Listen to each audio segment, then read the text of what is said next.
please join me, if you will, in standing and saying the Pledge of Allegiance. I pledge allegiance to the flag of the United States of America and to the republic for which it stands, one nation, under God, indivisible, with liberty and justice for all.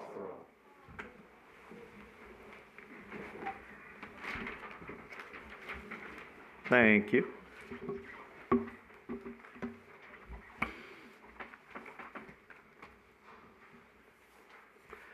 So the first order of action is a general public comment period. Comments during this portion of the agenda must be limited to matters on the agenda for action. Each person would have up to 5 minutes to speak on a specific agenda item.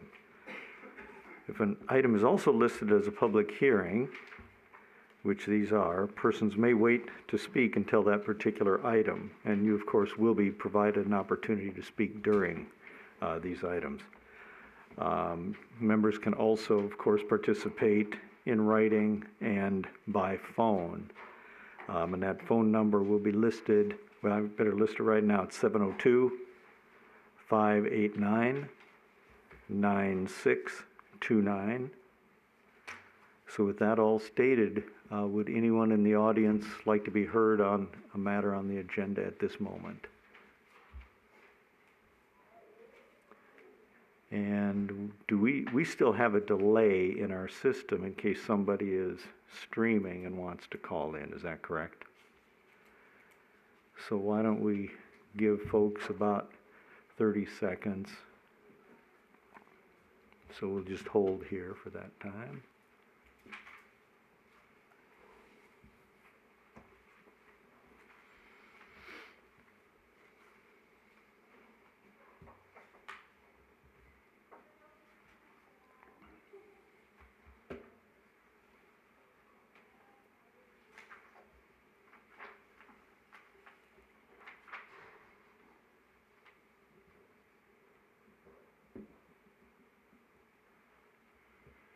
All right. Hearing no comments, I'll turn it over to Tammy, to our city clerk, to read some comments into the record. Thank you, and I have quite a few comments to read.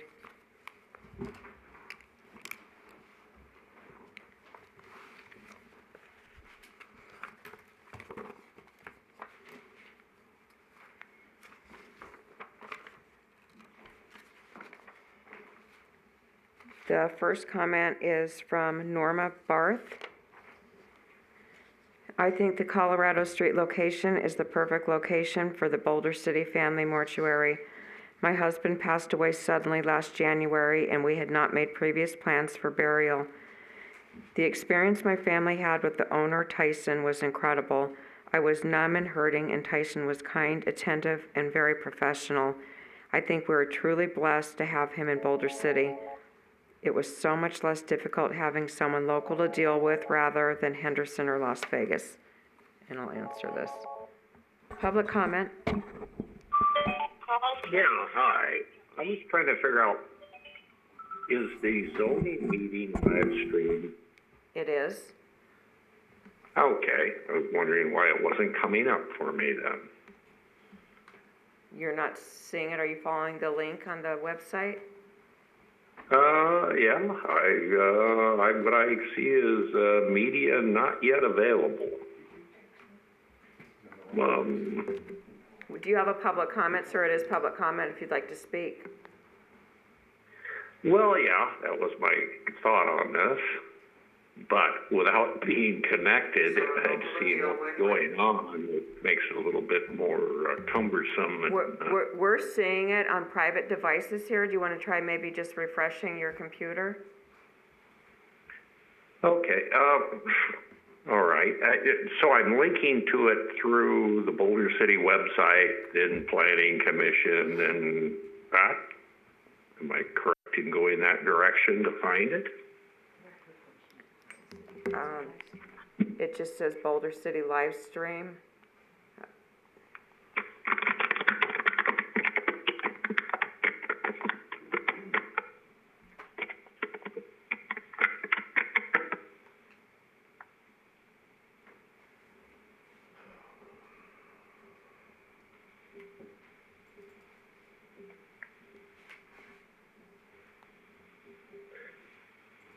Do you see where it says view council and committee meetings? What's that? Do you see where it says view council and committee meetings? Okay, let's see what I got down. You are live during a live meeting right now. Okay, well, let me get off. Would you like to provide a public comment, sir? I'll hold off. I'd rather know what's going on before I speak my mind to it.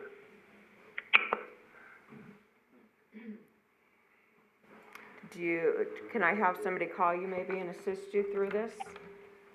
Tammy, I was going to say, if you get his number, I'd be happy to follow up to make sure that he's able to connect while we continue with the meeting. I'll have somebody other than myself taking the minutes give you a call and try to help you through the process. Okay. Okay, thank you. Bye. Right.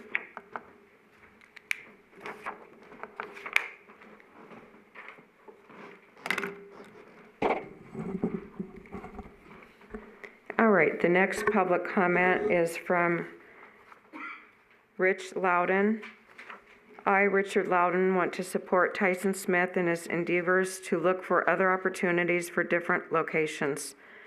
I have been the neighbor of Boulder City Family Mortuary for 18 years and have never had any issues with the funeral home being next door. They have been courteous, kind, and wonderful neighbors and feel he would have no negative impact on their neighborhood wherever he is. Thank you. Next is from Vanda Keener. My husband and I moved to Boulder City in 2016. We have been associated with Boulder City for over 40 years with local family. The funeral home was available to prepare my mother for burial and to assist with cemetery for her remains. We firmly believe the funeral home should be relocated to allow more people to attend services and also to have space for meeting with clients. Please consider the zoning requirements for the benefit of the funeral home in Boulder City. Thank you, Vanda and John Keener. Next, Cheryl Graff. As a hairdresser that has done hair for my clients who passed away, I appreciated getting to work with Boulder City Mortuary. I know that Boulder City and our residents pride ourselves on having the best of everything in our hometown. My parents on both sides have lived in Boulder City. My parents have graduated Boulder City High School. My husband and I have graduated Boulder City High School, and our 4 children have as well. As a longtime resident, I would love to see a larger mortuary. Boulder City Mortuary, Tyson Smith, and those who work with him can see the need for larger facilities. More cold storage as well as crematory capabilities instead of having to travel to Henderson. Please consider rezoning to give him the upgrade that the best local mortuary deserves.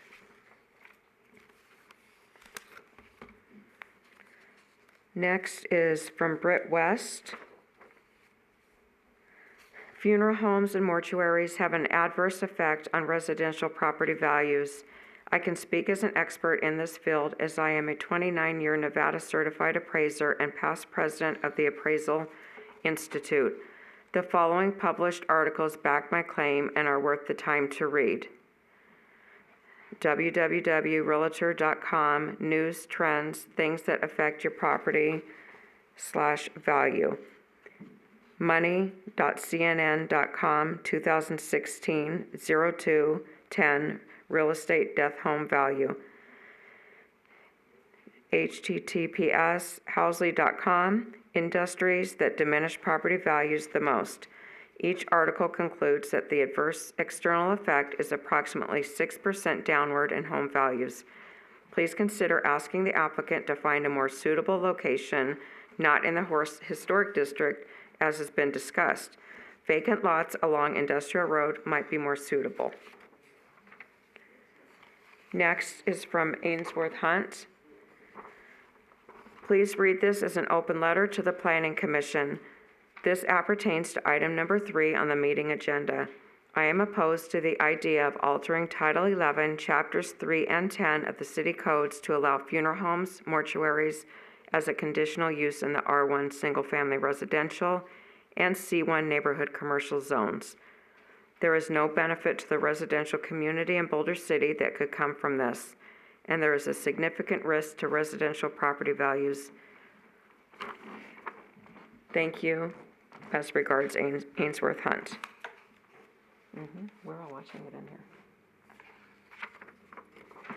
As a citizen of Boulder City, I would like to voice my opinion and ask not to have a mortuary moving into the empty building on Colorado. I will not be able to attend the meeting. Thank you, Charm McElray.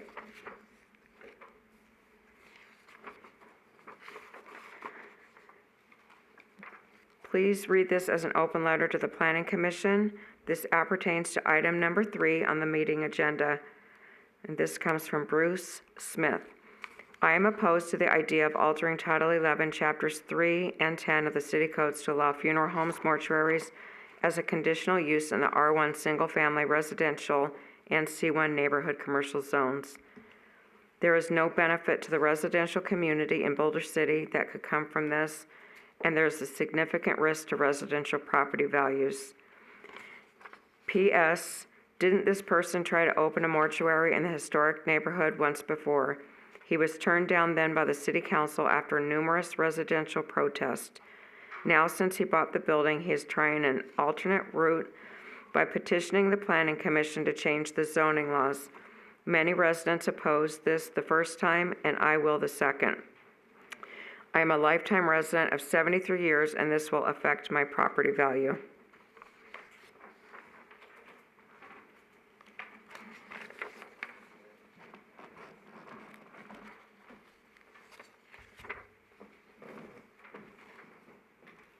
Okay.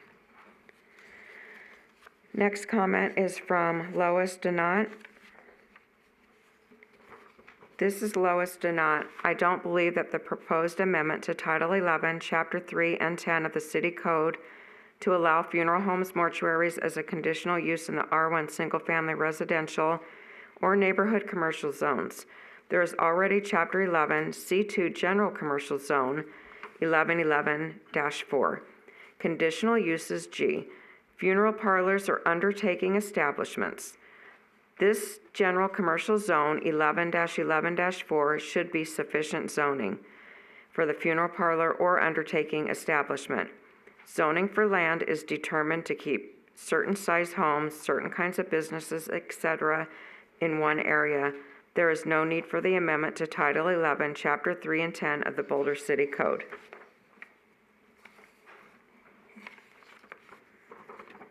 Next public comment is from Scott Meyer.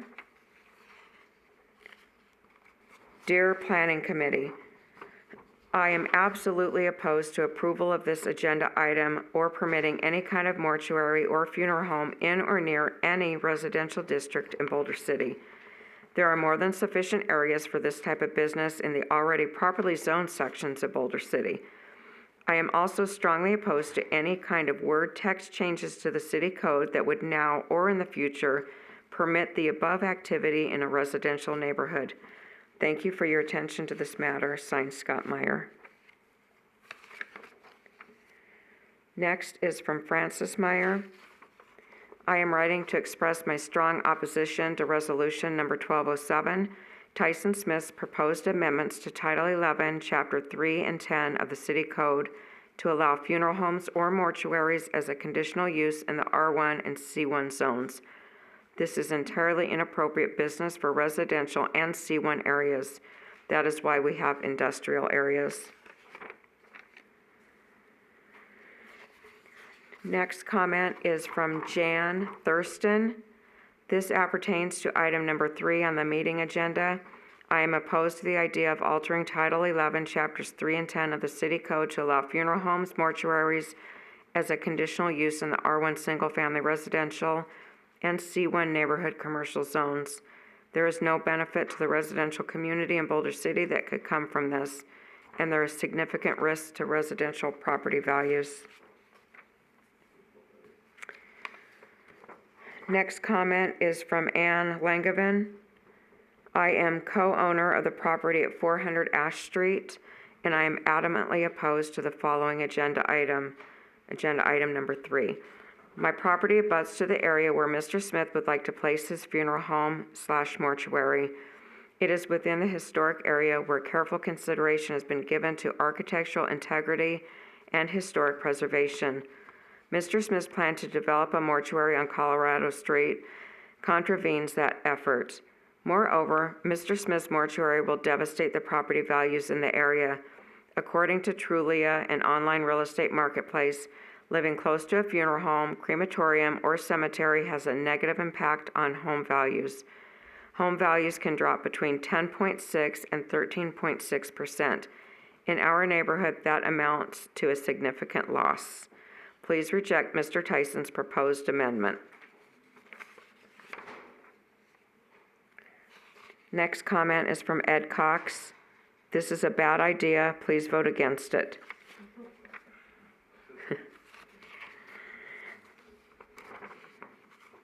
The next public comment is from John Herring. I am opposed to the idea of altering Title 11, Chapter 3 and 10 of the City Code to allow funeral homes, mortuaries as a conditional use in the R1 single-family residential and C1 neighborhood commercial zones. There is no benefit to the residential community in Boulder City that could come from this, and there is a significant risk to residential property values. Best regards, John Herring. Next comment is from Anita France. I am opposed to the idea of altering Title 11, Chapter 3 and 10 of the City Codes to allow funeral homes, mortuaries as a conditional use in the R1 single-family residential and C1 neighborhood commercial zones. This would potentially provide for other businesses to request conditional use in residential neighborhoods. There are town vacant business spaces, vacant commercial zones properties that could provide funeral homes/mortuaries. The negative impact to residential property values, increased traffic, parking issues, noise that would accompany such a business in a residential neighborhood far outweighs any potential benefit it would bring to a single-family residential neighborhood zone. I request the Planning Commission to oppose this resolution. Respectfully, Anita France. Next is a comment from Eileen Wilkinson. In regards to item number 3 on the agenda, AM 21-356, resolution number 1207, Tyson Smith, I am opposed to this proposal to amend Title 11, Chapter 3 and 10 of the City Code to allow funeral homes, mortuaries as a conditional use in the R1 single-family residential and C1 neighborhood commercial zones. Funeral homes, mortuaries should not be allowed in residential areas and neighborhoods. It would not benefit these areas and would cause a negative impact to the area and their property values. Thank you, Eileen Wilkinson. Next comment was submitted from Valerie McNay. Dear Planning Commissioners, I oppose amending Title 11, Chapter 3 and 10 of the City Code to allow any businesses to ask for rezoning in R1 single-family residential and C1 neighborhood commercial zones. Such zoning changes could allow auto shops and convenience stores next to your home. There are numerous available offices with parking and plazas around Boulder City. The residents of Boulder City do not want businesses in their neighborhoods. We want to keep the town we love, both livable and lovable. Maybe this proposed amendment should be put on a ballot for the residents to vote on. Respectfully submitted, Dr. Valerie McNay. Next comment is from Barb Sloan Mueller. I am opposed to the idea of altering Title 11, Chapter 3 and 10 of the City Code to allow funeral homes, mortuaries as a conditional use of R1 and C1 zones. This blanket change in the City Code opens the doors for other types of businesses to apply for equal consideration. It is my understanding that this request has come from one business owner who is trying to move his business to a more appropriate facility. Why can't the city consider zoning changes of particular buildings by potential new owners rather than only the present owners? This would keep zoning changes to particular land parcels rather than the entire zoning groups. This would definitely benefit all areas of zoning and help to keep the integrity of our city. Thank you, Barb. Next comment is provided from Ed Knapp. 1. Why is the city considering a blanket rezone? Wait, I better start at the top here. Okay, so this gentleman has asked me to read this. My background includes 20 years as a real estate broker, additionally a career as financial advisor for a major well-known firm, and a contracts negotiator for one of the largest contractors in the world. 1, why is the city considering blanket rezoning affecting the majority of its citizens to the benefit of a single citizen? A single property zoning request would be prudent and reasonable. The solution proposed is a needless gross infringement on other property owners throughout the city. On its face, it makes absolutely no sense to even consider, no less propose such an egregious action. It smells of gross abuse of government power. Number 2, it is my understanding that 2 of the 7 Planning Commission board members do not intend to recuse themselves despite being under the employee of a very broker contracted to sell the property and earn a very large commission. Since agents work under the broker's license, failure to recuse may be in fact the operational definition of conflict of interest. Additionally, their lack of recusal would perhaps put the city at risk for legal ethics violations. The city's scorecard on legal issues has not been encouraging. Number 3, seemingly not being properly vetted, this proposal could affect property, homeowners associations, and individuals throughout the city via the law of unintended consequences. 4, not being able to speak to the motivation for even proposing this improper and illogical request to zoning changing, I would just suggest the answer may lie in following the money. 5, I respectfully ask all my fellow Boulder City residents to oppose this rezoning in its entirety, to demand recusal by members for who their employer will benefit, and to reconsider applying proper governmental zoning for the benefit of all its citizens. Thank you for listening to my opinions.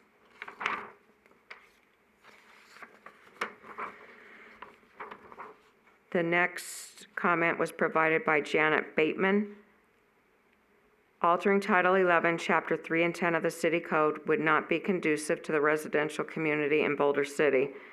Items as crucial as changing city code could have consequences and therefore should be voted by the residents of Boulder City before any changes are made. Thank you, Janet Bateman. Next comment is from Mary Hoskins to the Planning Commission. It appears that no specific parcel is included in the packet for the proposed rezoning of R1 residential properties being voted on tonight. The vote to approve this change would allow funeral homes and mortuaries in any residential area of Boulder City, not only by the applicant but by others. It could also open up those areas to other businesses not related to funeral homes and mortuaries. North Las Vegas, Henderson, Summerlin, Reno, and others do not allow funeral homes or mortuaries in residential zoning, not even for special use residential zoning. I have lived in many states across the U.S. and have had to submit requests for variances, so I have dealt with many planning commissions and zoning boards. One person in Boulder City requesting a rezoning of R1 and C1 that will impact all residential areas of Boulder City without the city advertising such a change or notifying the affected property owners is ludicrous. Is this in the best interest of the residents of Boulder City? Boulder City has many properties within the commercial zoning that are available for sale or lease with plenty of parking. I cannot comprehend the need for changing R1 and C1 for one application. I respectfully request that the Planning Commission vote no on the proposal in its entirety. I thank the Commission for your services and for listening to my views. Mary Hoskins.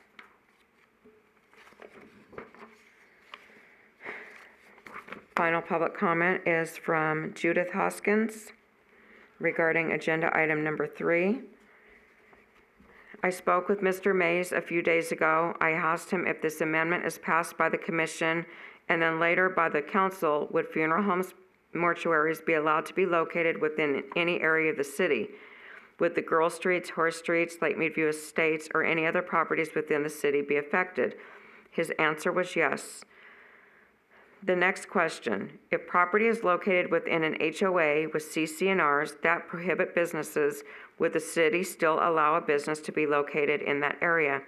His answer was yes. The HOA would have to enforce the CC&Rs.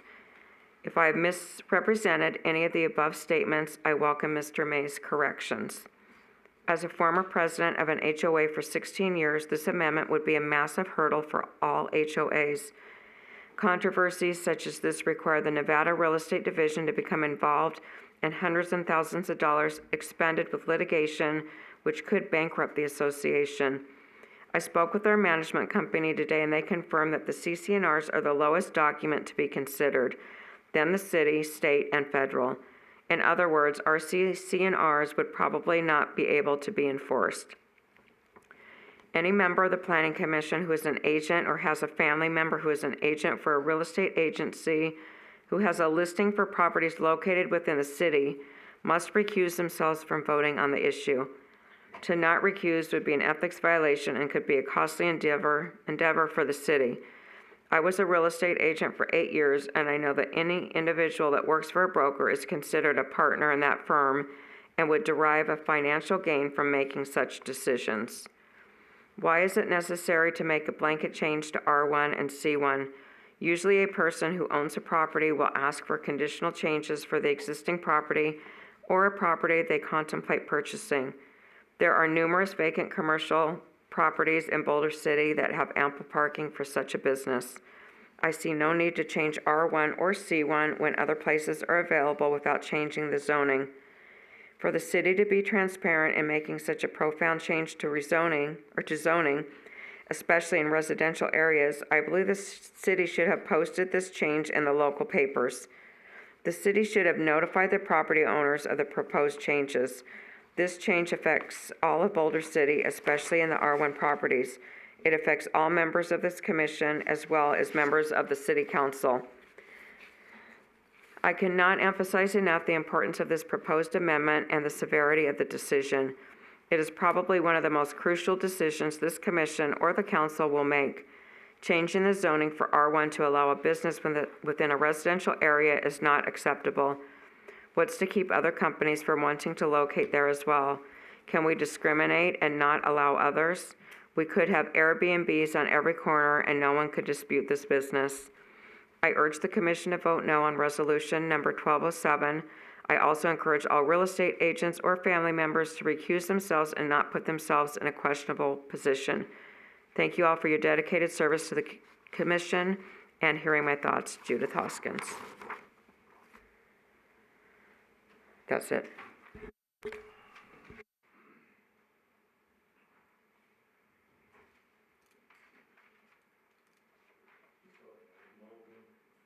I was lulled into a sense that that agenda item had been completed now.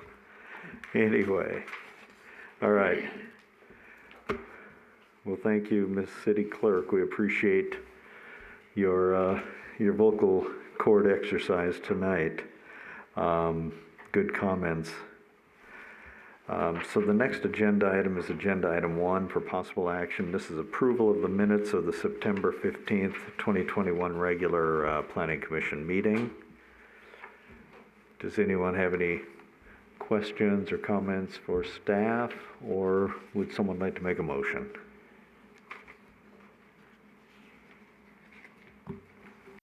I'd make a motion to approve. I'll second it. All righty. All in favor of approving the minutes, please say aye. Aye. All opposed? The minutes have been approved. That brings us to agenda item number 2 for possible action. This is AFDA-21-195. Applicant Michael Giroux.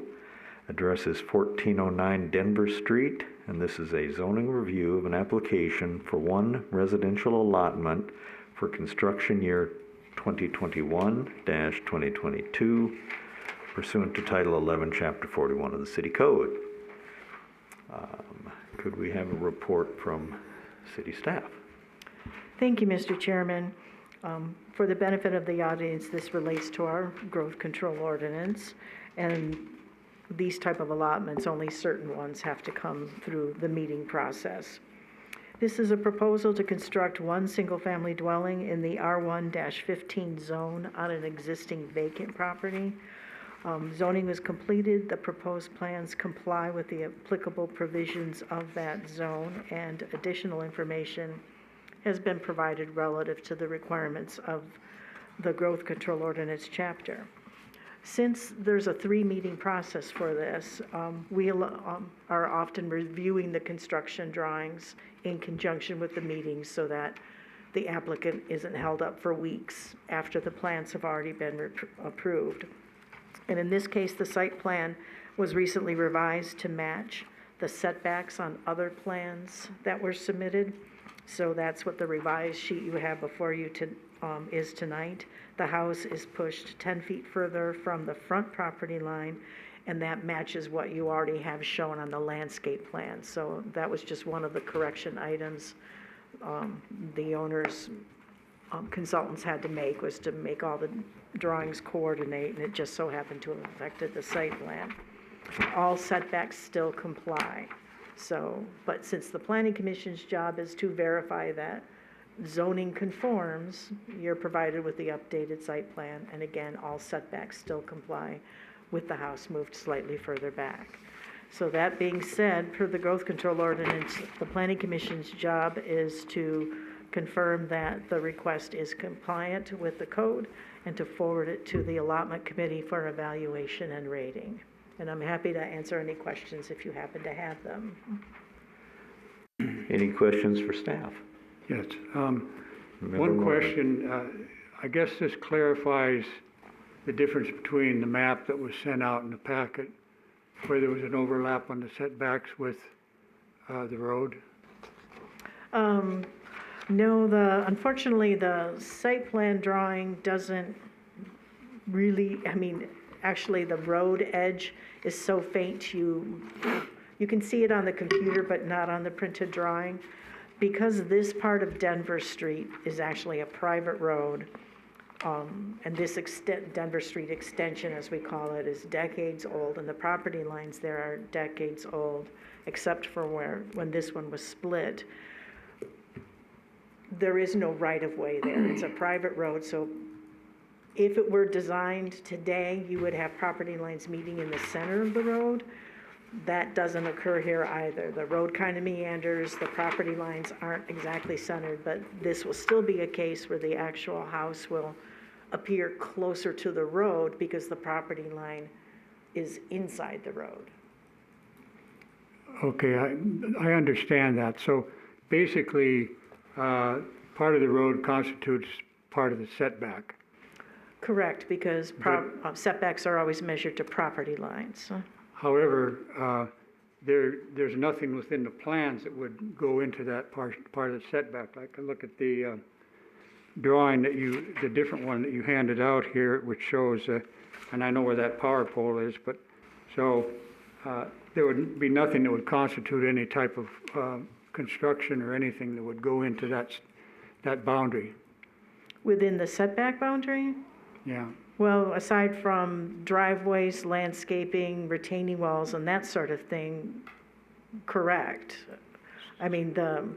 Nothing is, are you asking if construction is going to be in the actual road? Is there anything in the front of the lot, landscaping or otherwise, that would roll over into any part of the road? That's all I'm saying. No. Yeah, Just okay. the driveway opening. Okay. Thanks. Any other questions of city staff? All right. So, Ms. City Clerk, just for my edification, does the applicant normally speak in these type of allotment decisions? No, basically because per the Growth Control Ordinance, the Planning Commission is only supposed to confirm zoning, and staff does that for you. We are telling you it conforms to all zoning requirements. There's no need for the applicant to come to a meeting for that.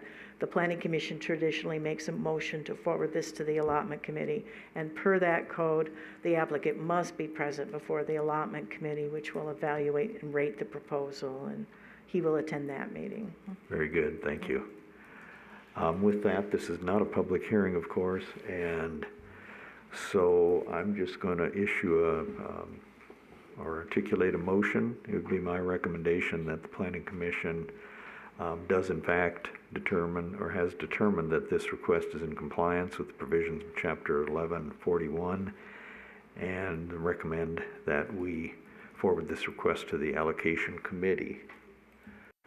I so move. Do you have a second on that? Oh, I thought it was, you made the motion, I'm sorry. I second it. All righty. All in favor? Aye. Any opposed? The recommendation moves forward.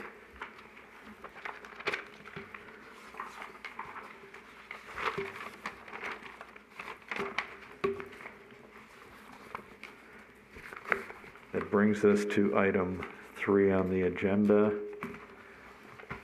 For possible action, this is AM 21-356, Resolution 1207. Tyson Smith is the applicant. It's a public hearing and recommendation to the City Council on a proposed amendment to Title 11, Chapters 3 and 10 of the City Code to allow funeral homes/mortuaries as a conditional use in the R1, single-family residential, and C1, neighborhood commercial zones. Before we continue on with this agenda item, I think we have 2 members of the commission who would like to speak. We'll start with Mr. Lassoff. I need to make a disclosure that my employer is Desert Sun Realty. My broker has this listing on Colorado that everybody is referred to. I in no way, shape, or form will receive any type of monetary payment on this, not even a Christmas bonus. So this is, I have no pecuniary interest in this, and I do not see a reason that I need to recuse myself. I would also like to disclose that my wife is an independent agent here in Boulder City, that she has no financial interest in this agenda item, and I also do not see why I would recuse myself from the decision-making of this agenda item. Thank you very much. And I think city staff will reiterate this, but our task tonight is not to consider a particular piece of property, but to consider a rather broad request for text amendment to our zoning codes. And just to kind of reiterate what they've noted. Susan? Thank you, Mr. Chairman. To begin, and for the benefit of the audience, this request before you tonight, as the chairman just noted, is a request to amend the code, not the zoning map. And I understand that most citizens wouldn't understand the difference, but as the commission knows, those are 2 very different things. The code establishes regulations for zoning districts and land uses. The zoning map tells you what property, what each property is zoned in the city. And those are very different procedures for amending the code versus changing the zoning of a property.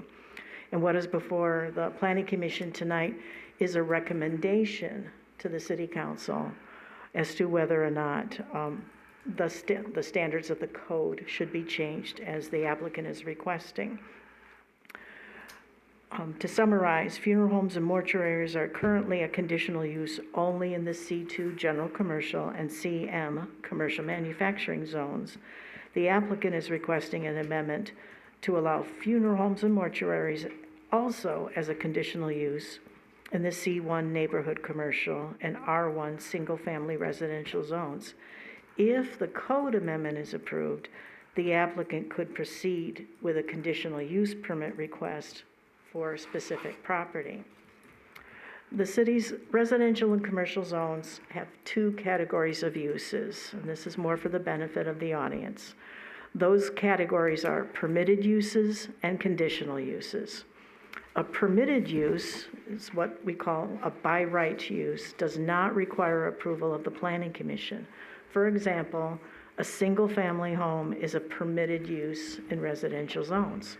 And as long as the plans comply with all the code requirements, the Planning Commission does not need to approve every house that is being built in the city. Conditional uses are a different category, and those are uses that might, emphasize might, be allowed in a particular zone, but only after an analysis by the Planning Commission as to whether the proposed use is appropriate for the chosen property. One example of a conditional use is a church, which is a conditional use in both residential and commercial zones in Boulder City.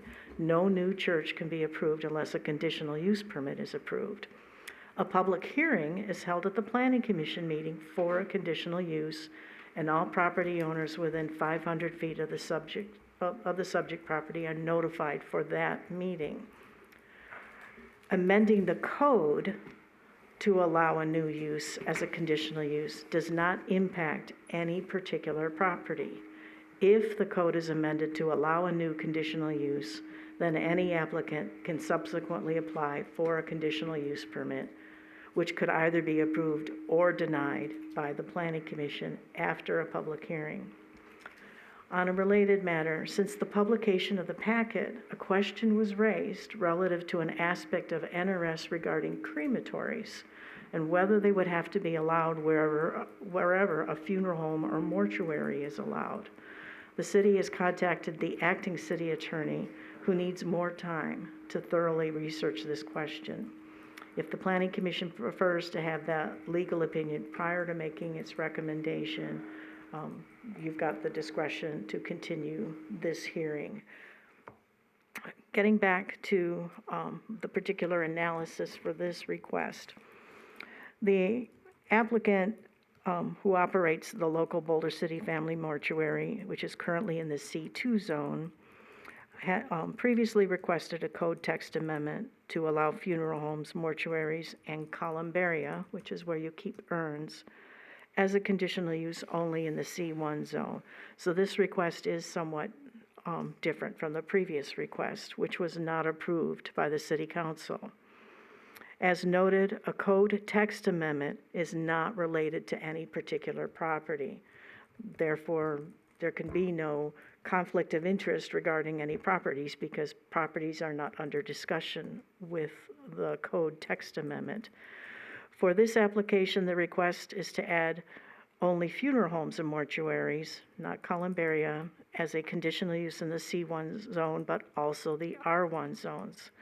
The applicant's justification, or his submitted information, did not mention any particular property. The attached draft code amendment shows the existing conditional uses already allowed in the C1 and R1 zones, such as churches and numerous other uses. And even relative to the R1 zones, certain non-residential uses are listed as conditional uses. But again, merely having an item listed in the code as a conditional use does not mean that that use will ever get approved at any particular location, since that is a site-specific consideration at a later point in time. So again, a code amendment is not the same as a rezoning of the property, and the commission may deliberate this matter and provide its recommendation to the City Council.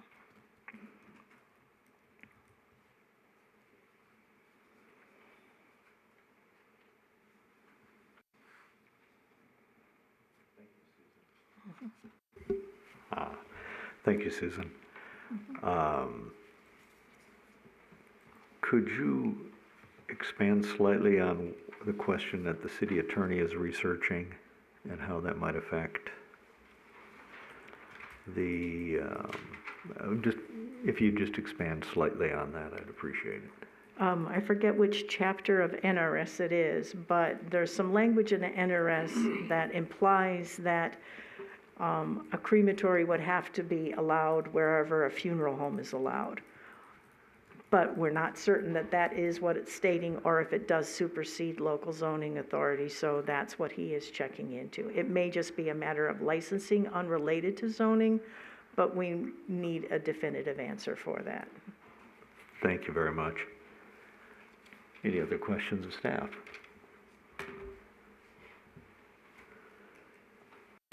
Mr. Chairman, Mr. Latzoff. as it relates to the building on Adams that Palm currently owns, that's zoned R17, they're operating under a conditional use permit right now. However, our code doesn't allow for a conditional use permit in the R1 district currently, is that correct? Well, as this was dealt with more with the previous request where staff had attempted to add language in the code to clarify matters.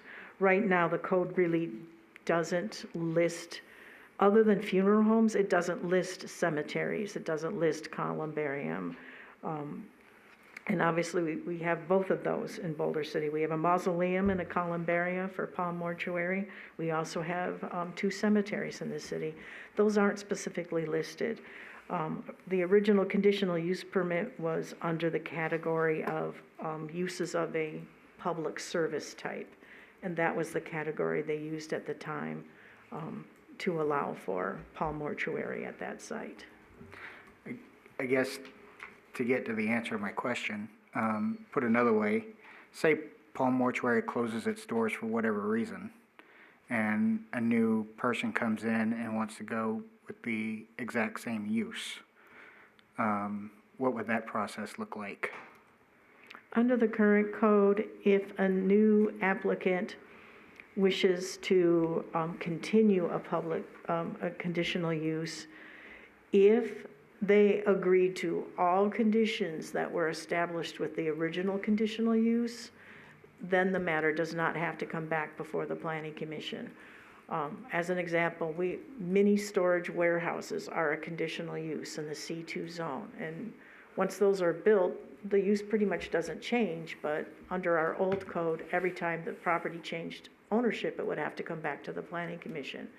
So now the code reads that if the new operator is going to abide by all conditions and all parameters of what was originally approved by the Planning Commission, meaning the site plan, and any information regarding hours of operation and how the business would operate, if they agree to basically do everything the same, it doesn't have to come back to the Planning Commission. But if they are going to be making any changes, then that would require a new conditional use permit for that use. Okay, and say that they want to make some changes, maybe add another mausoleum or something like that, and they want to get another conditional use permit, they would go through, what procedure was that? For a conditional use permit, there would be a public hearing before the Planning Commission, and all property owners within 500 feet would be notified of the public hearing. But, okay, so the wording isn't in the R1 text for conditional use permit for, as it currently sits today, right?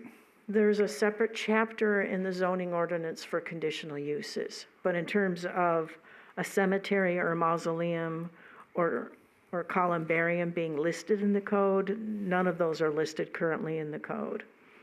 That's what I was getting at, it's not listed.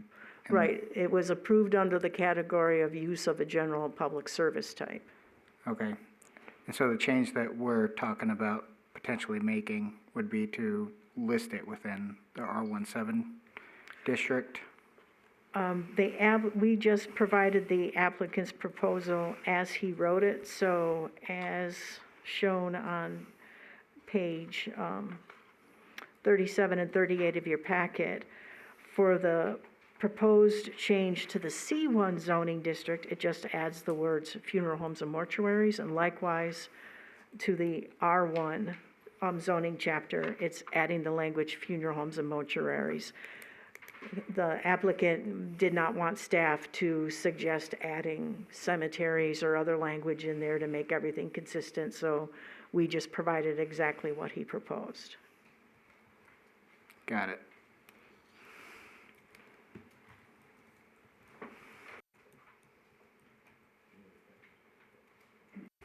Other questions for staff?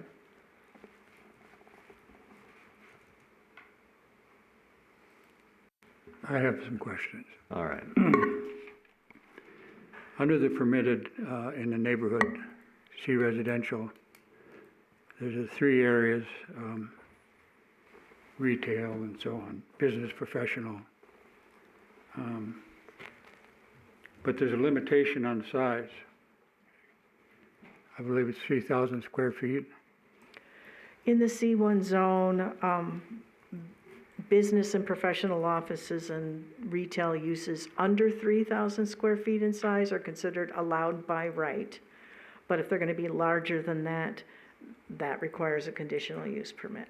And I see from the tables that were sent out, which are great, by the way, there's one, I think, that in the C1, it's over 3,000. I'm just curious if anybody knows what that particular facility is. It's on the second page of the table. Are you referring to a particular property? Well, no, it's just a retail, and it says over 3,000 square feet, C1. Right, that would be a conditional use in the C1. So if Right. any business is over 3,000, it would have to receive a conditional use permit. Yes, and that's the only one. I was just curious as to what that actually was, so if we know. Well, that's a table showing permitted and conditional uses. It's not referring to direct properties. So there Okay, could be 10, there could be 100 properties that are applicable to each one of those references. Okay, so that's something that will be added at some time, so we know what we're looking at here? So we know what the quantities are? Those zoning land use tables, that's not their purpose, to inventory. Their purpose is to summarize where uses are allowed and within each district and how they're allowed. And certainly I can cover that more under agenda Well, item 4. maybe I can say it another way, Michael. I looked at the totals there. I think there's like 28 total C1s on the tables. Majority, very few of them are conditional, I believe. How does that relate to actual numbers of neighborhood C1 in existence? It doesn't. So No. what that table does is it shows you what potential uses are permitted in conditional use within that zoning district. So in the neighborhood commercial, there could be 45, there could be 80. We don't know what that number is. Correct. This is a regulatory table, it's not an Right. inventory. Okay. Another question I have is, in the former minutes from the approval on this prior, staff presented some information on, I believe, Henderson and on Las Vegas, and how they handled this in terms of their zoning. I was wondering if there's any information on that that's still available. I would have to pull that file, since this code amendment was very specific and did not relate to all of these funeral type related uses.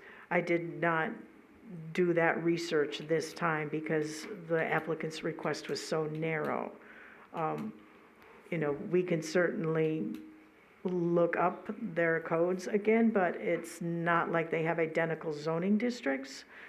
So, but if this matter is continued to a future planning commission meeting, I can certainly provide that information again. Okay. Related to the square footage, the only other thing on that I wanted to mention was you have one for over 3,000, the particular property in C1 on Colorado Street is over 24,000 square feet, half an acre of footprint, which to me is quite beyond the realm of what we see in neighborhood commercial. Yes, that is a large building. All I can say is that I haven't looked at the zoning of history of that in a long time. I do know the zoning hasn't always been C1. It was originally something, I think it was called commercial professional in that area. And some decades ago, before my time, the city was consolidating zoning districts, and so they got rid of the commercial professional zone, and they just folded all of those into the C1 zone. But I'd have to look up to see when the building was built, because if it was built under the other zoning, then I'm sure that 3,000 square foot limit didn't apply at the time. But again, tonight's action is not about a specific property. So the Planning Commission's job is to focus on the proposed code amendment that the applicant is requesting. Any future discussion about particular properties would happen if the code is amended and the applicant is applying for a conditional use permit. So would that mean that the square footage issue with regard to future stuff, if this goes through, is pretty well open to individual cases? No, as I said, there's that particular building being very large may be an aspect of the fact that there was a different zoning originally, but again, it's not part of your agenda item tonight to be talking about a particular building. I'm not talking about one now.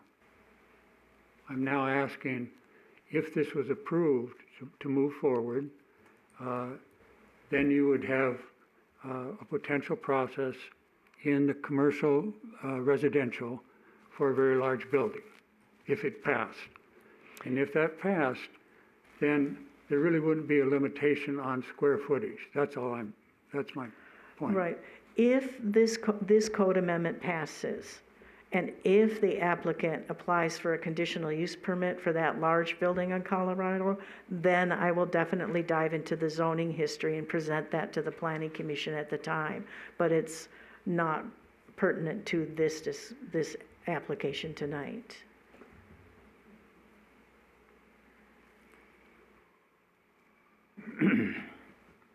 Well, there's a 3,000 square foot limit right now.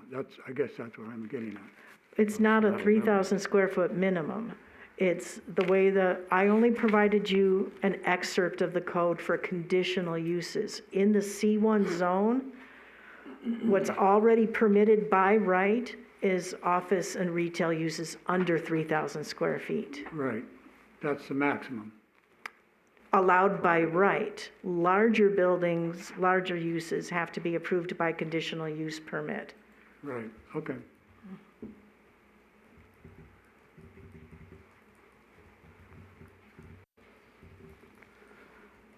Any more questions, Mr. Marvin? Any other questions for staff from the commission?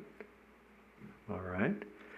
Is the applicant here, and if so, would he like to be heard on this matter?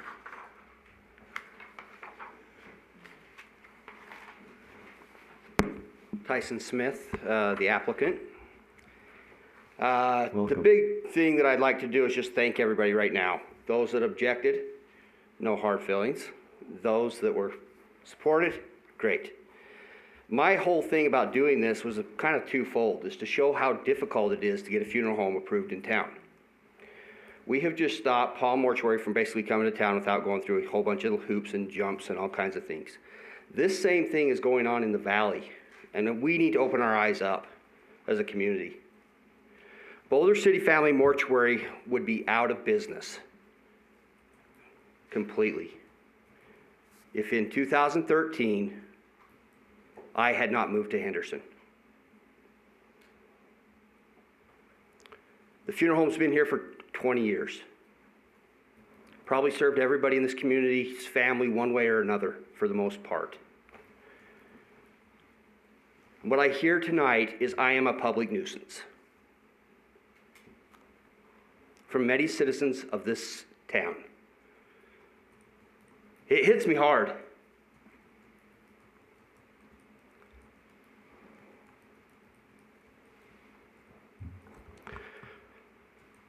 "12 years ago, I dedicated my life to this town. I'm not a normal employee.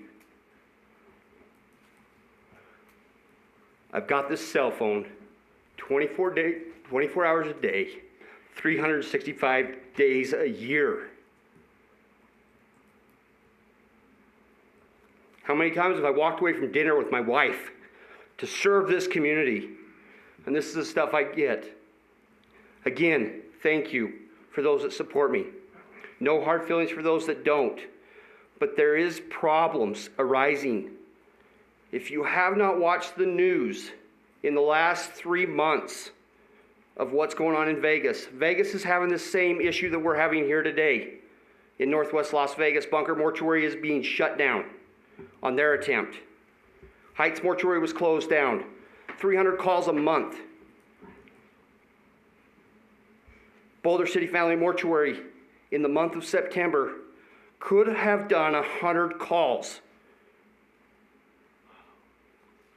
I turned down 30 people. I had people call me 5 days straight crying, "Help me, help me, help me. Don't make me go over the hill." Is there a solution? It seems like there is. People keep saying there's all kinds of places in C2. I bought the Bank of America building. I looked at it. It solves no problems.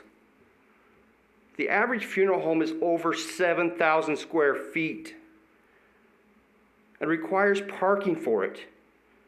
Boulder City does not have those resources. Very, very, very limited. The reason I put this out there was basically to get shut down again, to show people I am trying. This came with 2 properties in mind. Colorado Street, which is my #1 choice.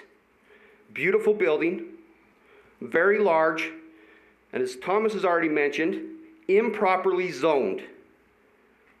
I have visited with the credit union and requested them to change the zoning. They will not do it. Palm Mortuary, 2017, I called them. They are the big corporation out of Texas, SCI, Dignity Memorial. You'll see it on their sign outside their cemetery. I said to them, "Will you sell the property to me?" They answered me back. I sent it by email at 11 o'clock at night as I was laying in bed contemplating. By 2 o'clock in the morning, I had an answer, no. This was from Texas. Why? Why won't they sell it to me? And to be honest with you, I'm grateful they didn't, because I would have been screwed. That would have put me out of business, because I don't have money. I'm like everybody else. I live paycheck to paycheck. It would have put me out of business because I would have bought something that would have not created revenue at all. I just hope the community opens its eyes to the problem that we're going to have before it's too late, because it is on our doorsteps, and it is bad. I challenge you guys, and I hate to throw another funeral home under the bus. I challenge you to drive down to Davis Mortuary, or if anybody loses a loved one that ends up at Davis Mortuary, ask to go see where they're at. It's shameful. When COVID hit, every funeral home in the valley had reefer trucks outside of their facilities, ran by diesel generators. I refused to do it. And luckily enough, I had done the research, and I had prepared, and I had the facilities to handle it because of my Henderson office. I'm going to tell a few more stories here, and I hope you guys see what's going on. I'm going to use some scenarios. Pretend it's 2 o'clock in the afternoon. Midsummer day. What's the temperature outside? 120? I have an appointment in my office at 1 o'clock, an appointment in my office at 2 o'clock, an appointment at my office at 3 o'clock. One of your loved ones dies at home. I go to pick them up and I come back. Guess what? I have a front door. How do I get your loved one in my front door to go back to my 3-man cooler that's already full? I don't. So what do I have to do? I can't do anything. I have to drive them to Vegas and stick them in my cold storage down there. I drive back and forth 6 times a day. I'm working 18 hours a day to keep up because of insufficient facilities. And what happens, and thank you, Susan, for educating the general public today. We have people that are deathly afraid of my industry, of my profession. I hate it's called an industry because it is a profession. I don't know where the fear comes from of what I do. I would love people to shadow me, to find out what I do all day. I don't have I dress like this, right here. White shirt, tie. I'm clean. I've been to work since 2 o'clock this morning. What reason do I need to be up in the industrial section? Whose loved one is classified as a broke down car? I sure hope you show more respect for your elderly and those that you love and those that pass away than what I'm seeing here in the community right now. It's shameful.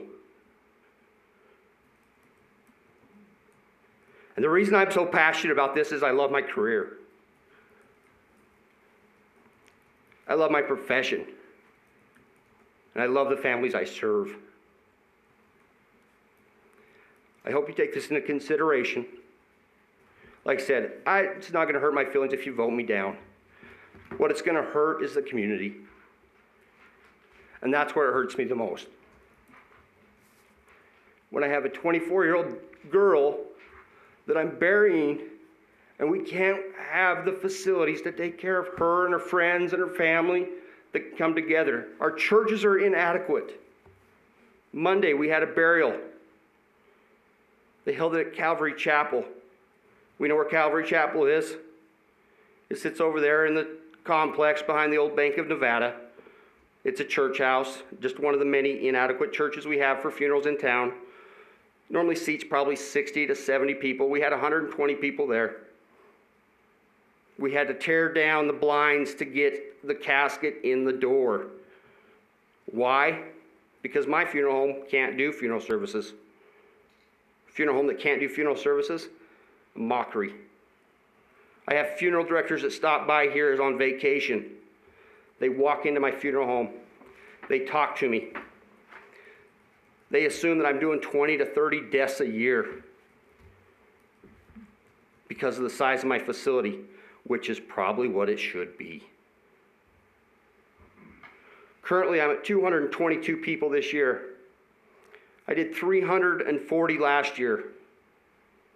I've turned down probably close to 180 people this year, and it's only going to get worse because of our Vegas funeral homes are in the same situation. What's going to happen when we have nowhere to put our deceased people immediately? Is it going to be okay that they sit at the house for 4, 5, 6 days? I don't want my loved one in my house for 6 days. Again, I just throw my heart to the community. Take care of the people that came before us. As a historical community, the old funeral home that was originally in town sat within 200 yards of us right this way in a house ran by the first lady funeral director in the state of Nevada and probably the West Coast. What amazing history. But hey, I'm a public nuisance, and I'm sorry for that. I'm sorry your deceased people create public nuisances. Reconsider that, community. Thank you. Thank you. Well, Mr. Smith, typically, the commission has some questions for the applicant. If you'd be willing to step back up, we'd sure appreciate it. I think we have a couple of questions.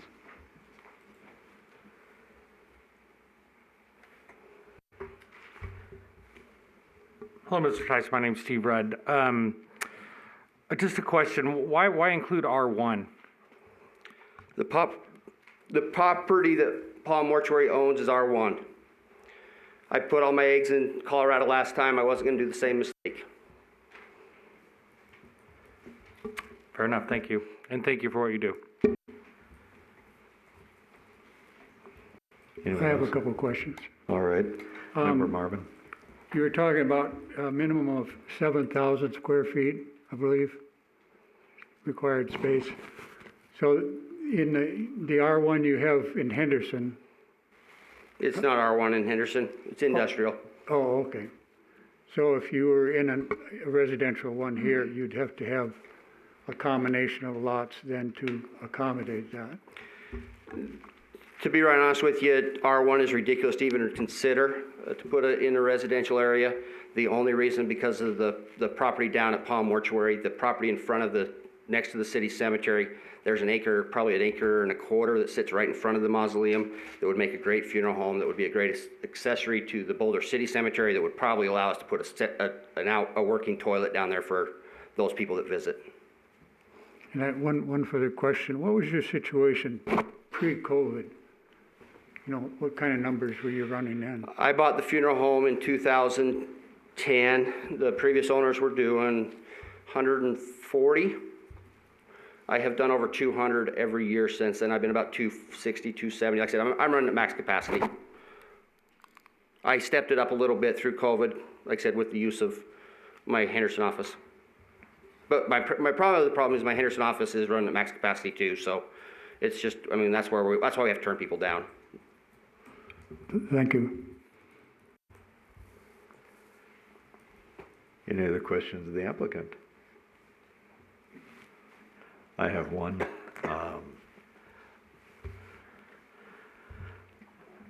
So again, thank you for the hard work you do on behalf of the community. And I just wanted to clarify or make sure I understood that as far as you can see, as you look through the community of Boulder City, within the R1 zone, there probably is but just that one property that really seems as though it would be amenable for a mortuary needs. Am I accurate? As Susan had mentioned, it has to go before conditional use anyway. Like I said, to get anything in town would be almost impossible. It'd have to be the perfect piece of property, which Palm Mortuary would be the only one I could see. Other possibilities would maybe be if there was something sitting on Georgia, a commercial or a residential piece of property that was away from every other resident in town. But as we've seen with the building on Colorado, there is always going to be a neighbor somewhere. Sure. Any other questions for the applicant? Seeing none, thank you very much for your time, Mr. Smith. Thank We you. appreciate it.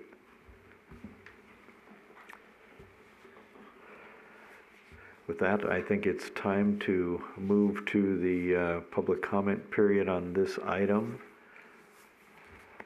Okay, comments would be, will need to be focused on this one agenda item, and you're limited to 5 minutes.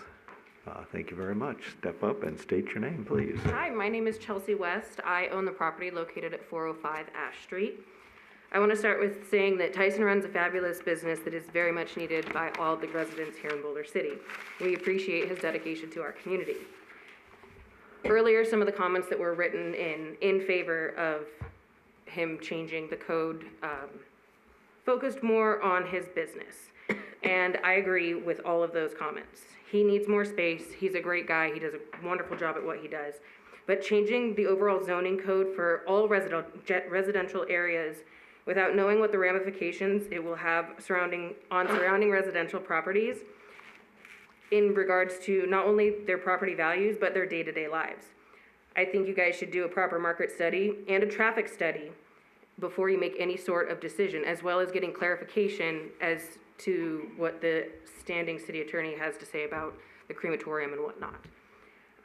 I do think he would be better suited in the industrial side of town, and I understand his challenges. But that's where we have the most space, and it's not the prettiest thing to go up to the industrial area for your family service, but he could build or find a building up there that's already existing that he could make use of, I think a whole lot easier than trying to butt heads with people in the residential areas, as we heard from the rest of the people that wrote in. So I just want you guys to take that into consideration. Thank you. Thank you.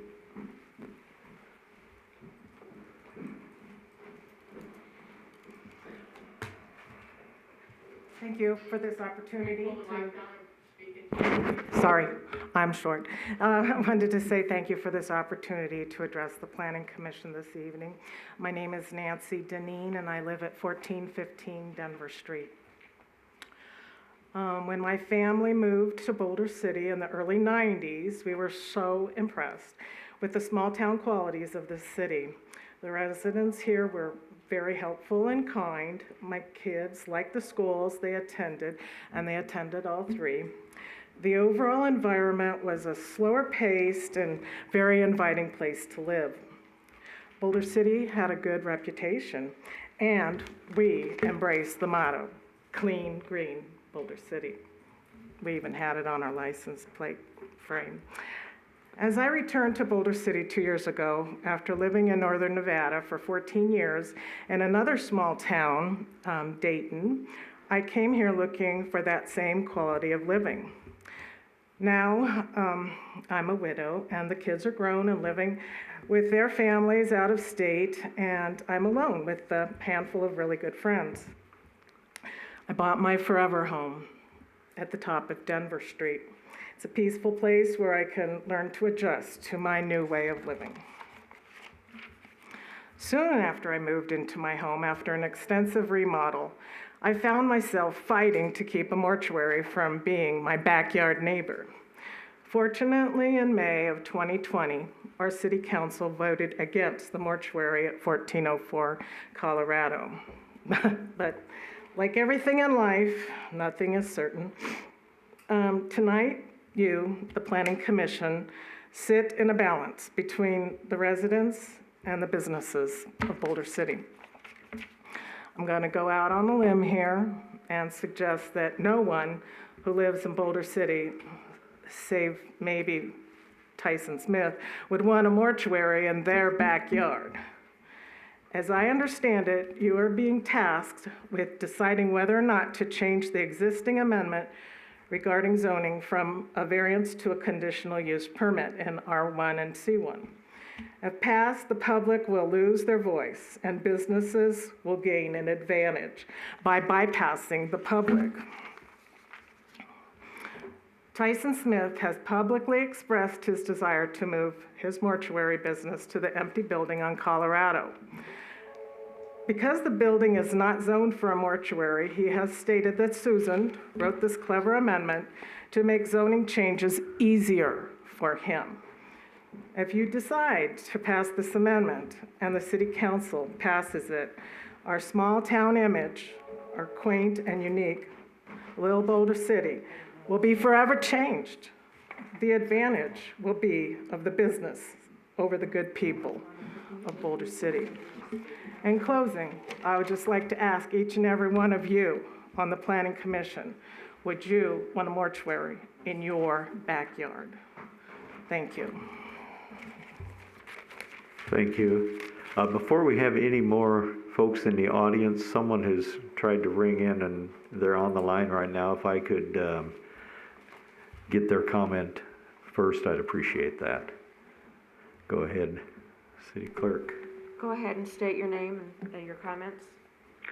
Yes, good evening, Commissioners. For the record, Fred Volz. I agree with all of the reasons given to oppose Agenda Item 3 tonight. I'll submit those comments for verbatim inclusion in the record. But there are 2 points I have not heard mentioned, which I'd like to make. First of all, Boulder City has many, many vacant commercial spaces for any business owner to select from in operating a lawful business. Those spaces are readily available in clearly designated commercial zones. The city even has a derelict property on Adams between a nursing home and the library that would also be proximate to the hospital. The applicant could potentially locate here as well. However, his support statement omits any mention that he has pursued this option. Why not, if he needs additional space to operate his essential business and can't come to a mutually satisfactory agreement with any of the scores of other property owners in the city's existing commercial business districts? Second, it is surprising and frankly disappointing that in the staff report in this matter, the city's community development department renders no opinion on an appropriate path forward. Isn't this why these specialized staff are in the public's employ? To offer informed advice on planning issues, not simply recount events and facts and then throw their hands in the air and say they have no opinion when they are unquestionably and solely responsible for equitably administering the city's planning code. I believe this applicant's petition should be denied. He needs to conduct further due diligence on how he can comply with the existing zoning code in operating his business if he chooses to relocate his business somewhere else in Boulder City's permissible commercial zones. And I would ask that these comments be added verbatim. Thank you.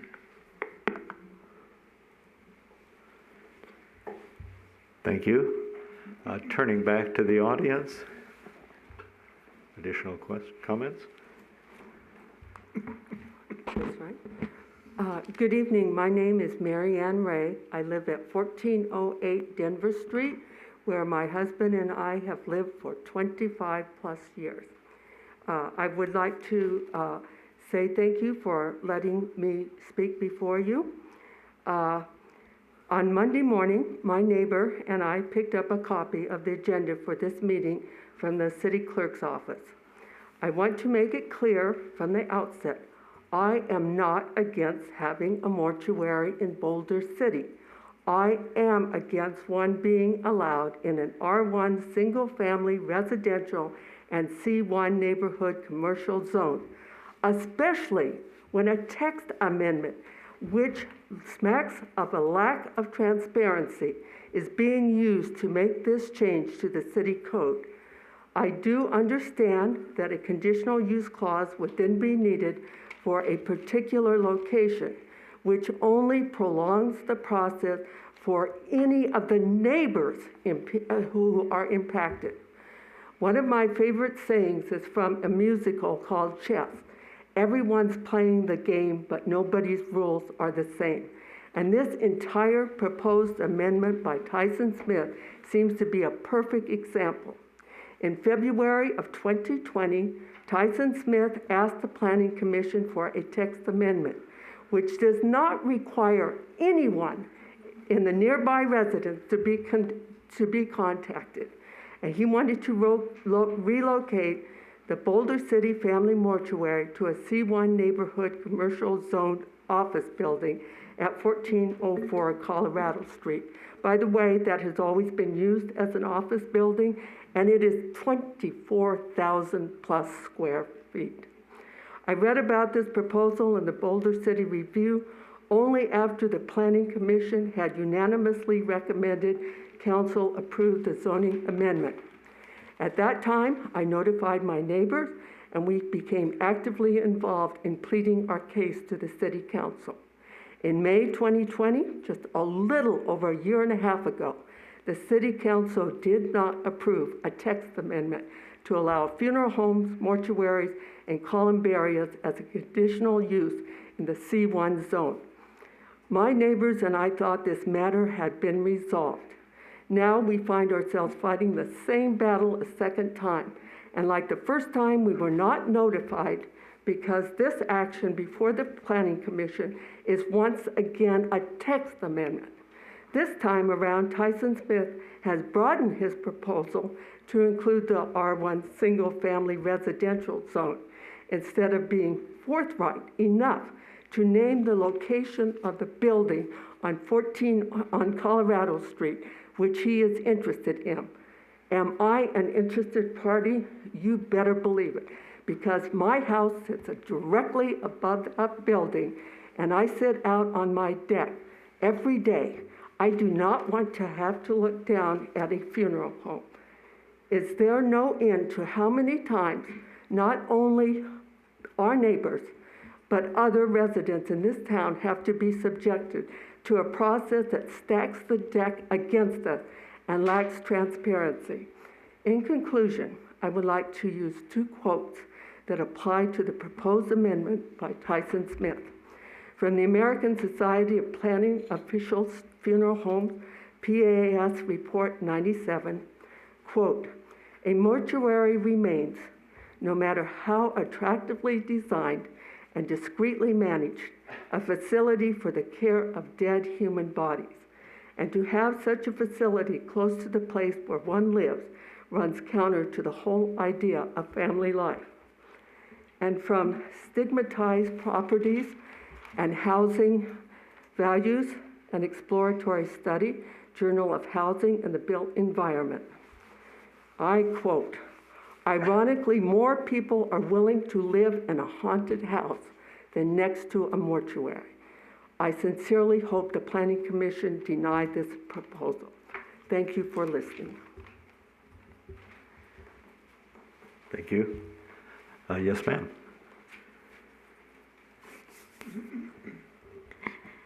Good evening. My name's Roseanne Rabiola Mealy, and I've lived in Boulder City for 26 years. And the older I get, the more I'm amazed at how complicated we love to make things. My first comment is people who are alive can hurt you. People who are dead have much less chance of hurting us. Number two, we've made this way too complicated. I've read lots and lots of staff reports from Susan. She probably writes the best staff reports that I've ever seen from anybody in any city in Nevada. But it's really hard for people to understand all the technicalities. So when I was public information officer, I had to interpret things. So we should make things easy and simple. Tyson should be able to have a mortuary. I'm not afraid of dead people. I'm actually old enough to remember when I went to people's houses and there were dead people laid out in the house so that you could see them in the house. And we didn't have mortuaries. And we didn't have all kinds of rules and laws and how many square feet and oh my God. When things start getting really complicated, think about red flags going up. And I will let everybody interpret that as they see fit. But it kind of looks to me like people who don't want a mortuary are thinking about their property value. I don't care. I ain't going anywhere. You want to put a mortuary? It's fine. Mortuaries and burials are going to be changing, my friends.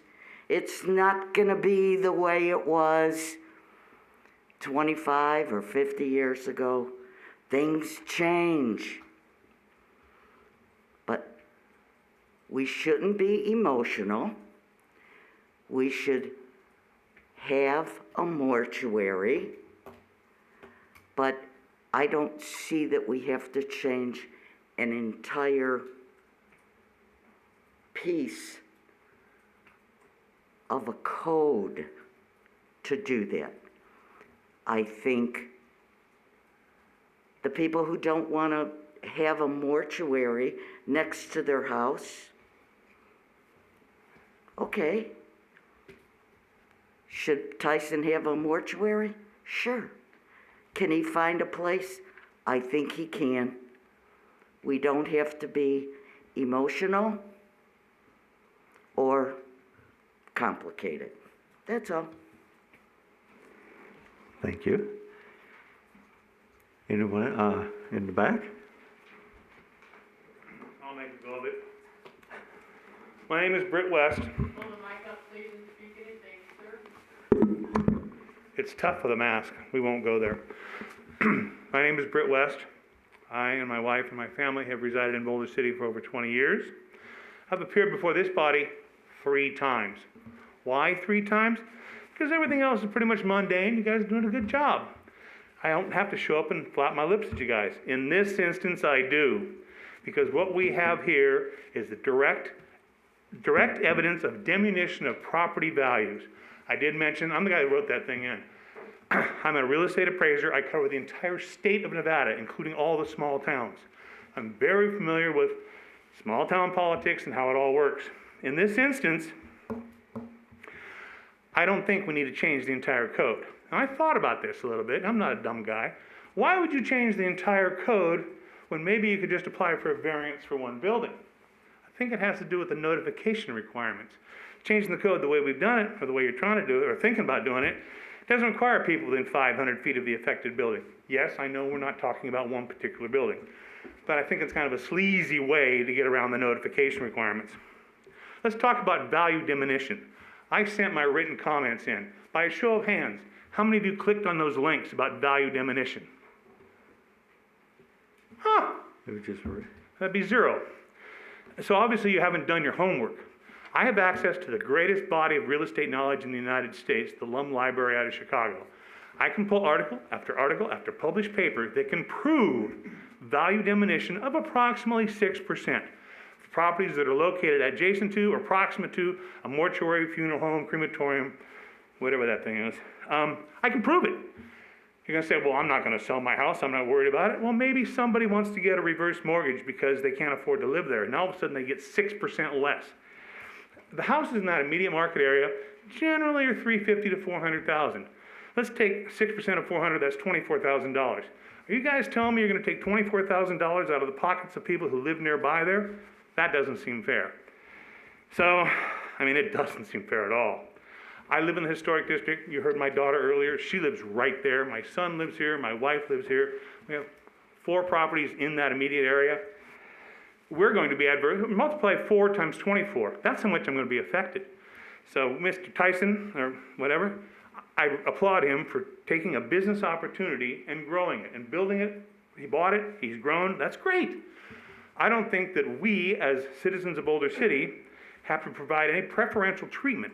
There are properties available. There are alternatives available. I guess I want to leave you with this. Is this particular text amendment best for the entire citizens of Boulder City? Or is it best for one? Thank you for your time. Thank you. Now in the back. Oh. Yeah. Judy DeShane. I'm from the Midwest, and there were many funeral homes that were close or a block from residential. I do not know how those were zoned, so I don't know how zoning fell into it. They were always well-maintained, the grounds were always well-maintained, and in many cases, sometimes better than the house next door or down the block. So I have no problem with a mortuary funeral services being in my neighborhood by any means. But I don't live where in the expensive part of town, so it maybe makes a difference to other people more so than myself. But being that this crematorium thing came up and we have somebody checking on it now, before you actually decide and vote a no or a yes, I suggest tabling it until we get those answers back, which may make a difference to how people look at this. And actually most of the homes that were in kind of residential areas in the cities I've lived in before, I've lived in 2, and they've both been very big cities. But the funeral homes were generally on more or less main drag, even though it was residential, like Buchanan or Adams or even Nevada Way and stuff like that. They weren't in your neighborhoods like the girl streets or like right up on the tree streets or whatever the devil they are. So maybe if we just table this and maybe some of us could work with Mr. Smith and see if we can help him find something, another location that will fit his needs and fit the needs of Boulder City. I would like to see something worked out along that instead of just going hell-bent for leather and say no or yes and have half the town all upset. So that's my recommendation. Thank you for listening. Thank you. Would anyone else? Very good. I promise I'll try to keep it short and sweet. And can you hear me? Okay, cool. We're good to go then. Thank you and good evening. Thank you for letting me speak in front of this board, or this commission. My name is Christopher Ray. I am here speaking on behalf of my father who is sick and cannot attend today.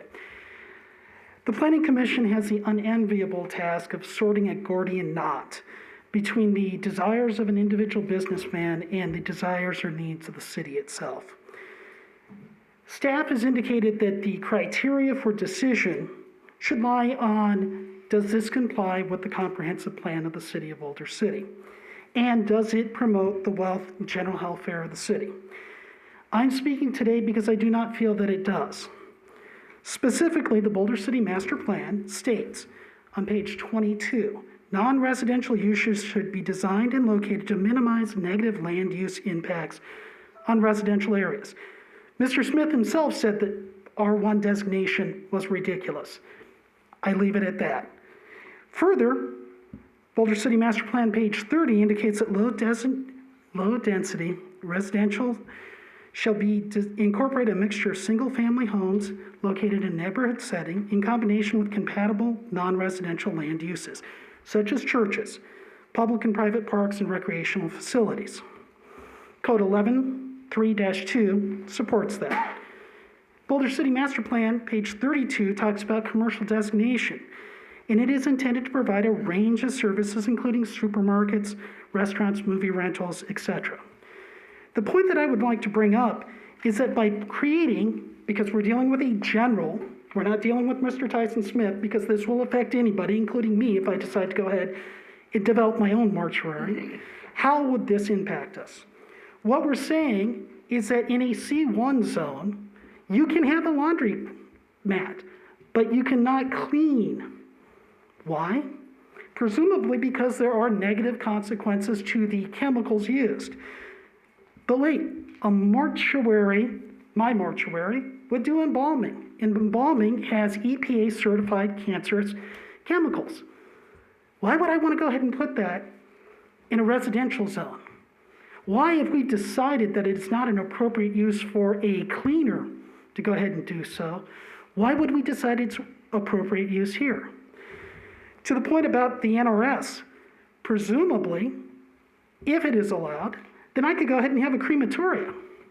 Crematoriums have direct correlations with mercury poisoning. Why would we go ahead and put mercury poisoning in any part of our city? My final point to Mr. Smith, and this is no disrespect, from what I can tell, he runs his business in an ethical, professional manner. I found no complaints.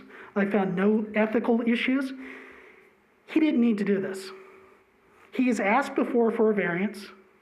he could have asked for a variance again and brought forward that proposition either for the R1 property or for the property that he's interested on 1404 Colorado Street. This proposal doesn't even need to be here. And with that, I thank you for your time and have a good evening. Thank you. Would anyone else like to be heard on this matter? Very good.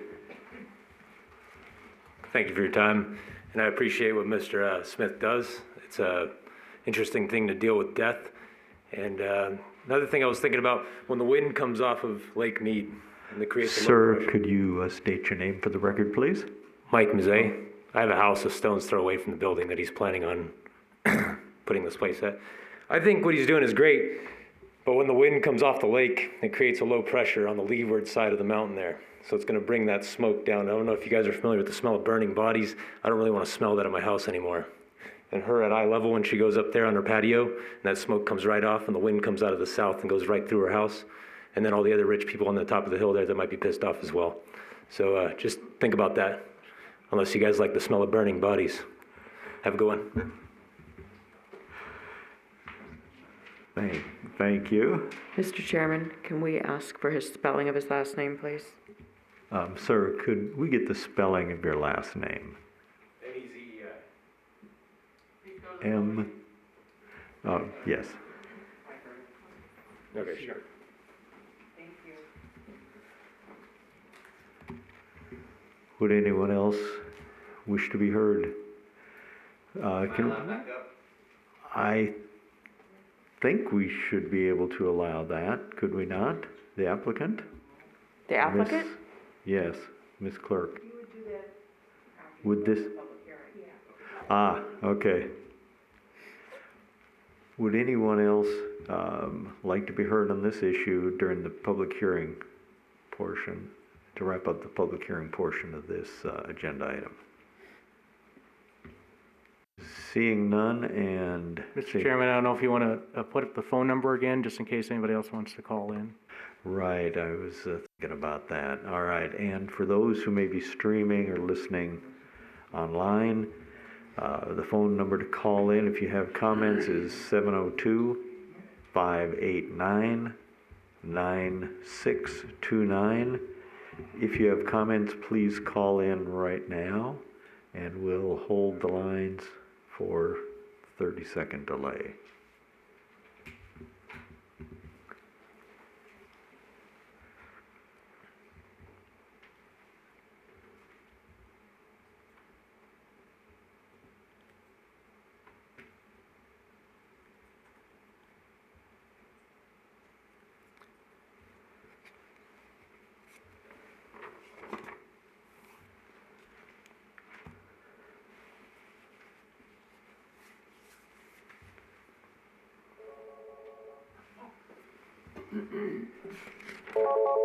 Public comment?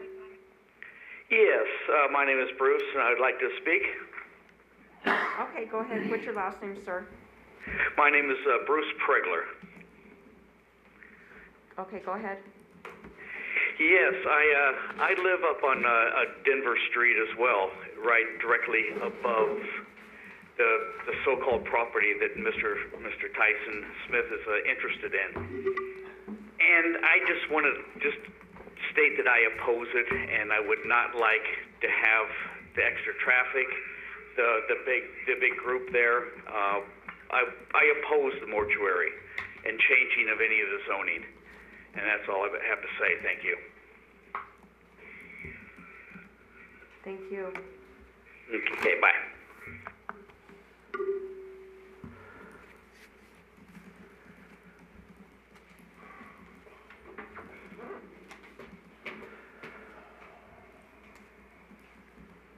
We'll give it just another few seconds to see if anyone else wants to call in.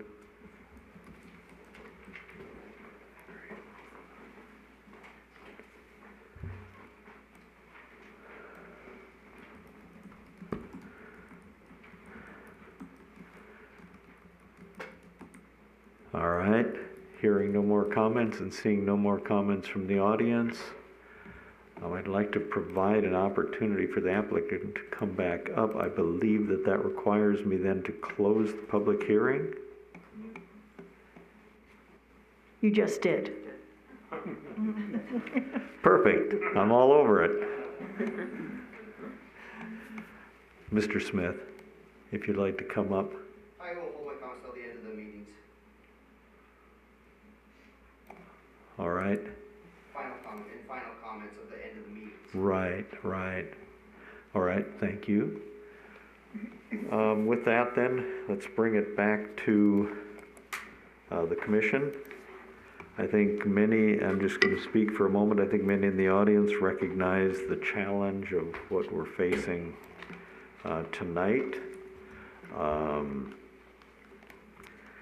Certainly there are a couple of ways we can go with this. And I'm just going to throw out a little bit of my concern. So either we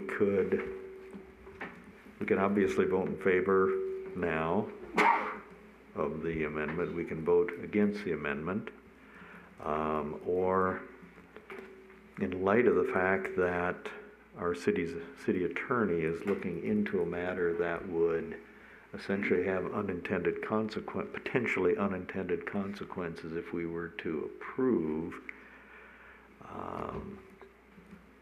mortuaries. And what I'm referring to specifically is that if Nevada State revised statutes requires us to allow crematorium with any mortuary approval, I think we would want to know that. I certainly would say I'd like to know that before I would consider voting yes on this matter.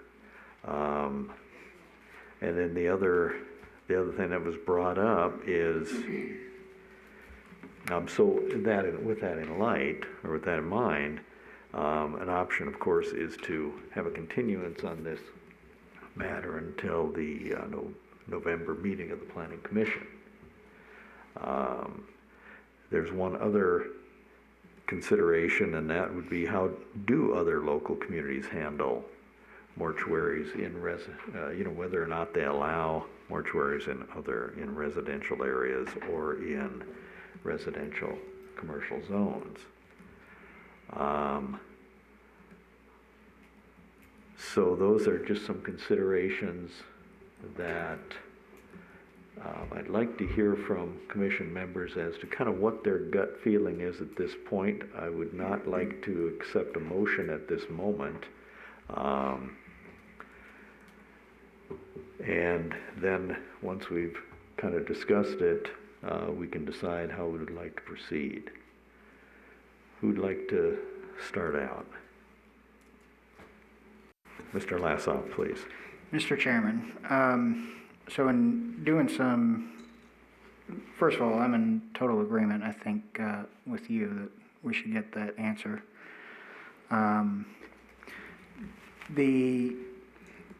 In my research, I ran across, somebody had mentioned it, and I forget who it was, but I ran across the same article, that PAS article about funeral homes from planning.org, the American Planning Association.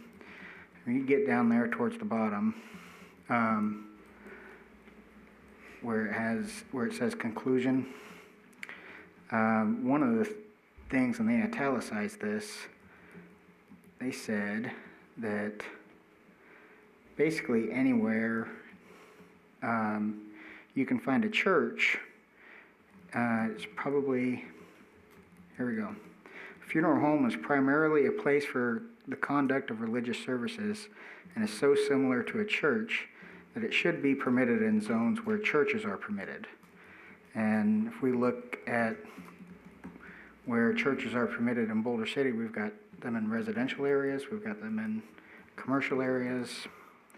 And keep in mind, this is going to be a conditional use permit. Mortuaries do not get by right ability to pick a location and go there. They have to come here in any zoning district, one way or the other, to apply for a conditional use permit. And that might be one of the few business models that is stuck with that requirement. So my condolences with Tyson, what he's been going through, but it is what it is. I would like to get that feedback from our city attorney about if it's required for to have a crematorium. So those are my thoughts. Thank you, Mr. Laza. Mr. De Teresa. Yes, I don't feel that we would accomplish anything by tabling this for the future.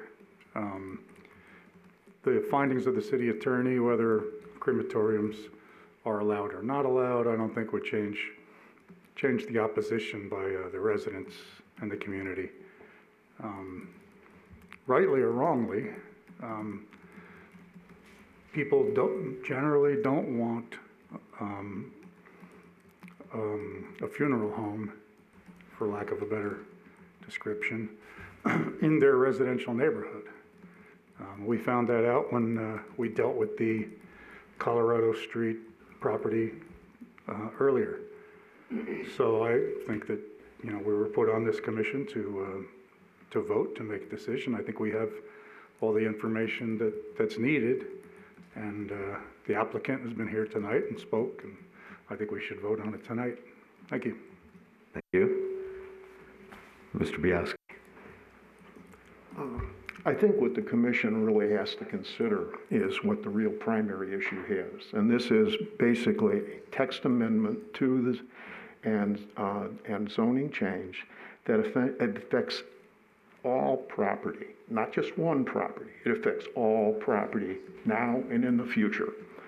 And that's significant because that opens up a completely different set of scenarios and can of worms under which someone else can come in and try to do something. And then it just comes up that this really legitimizes an approach, and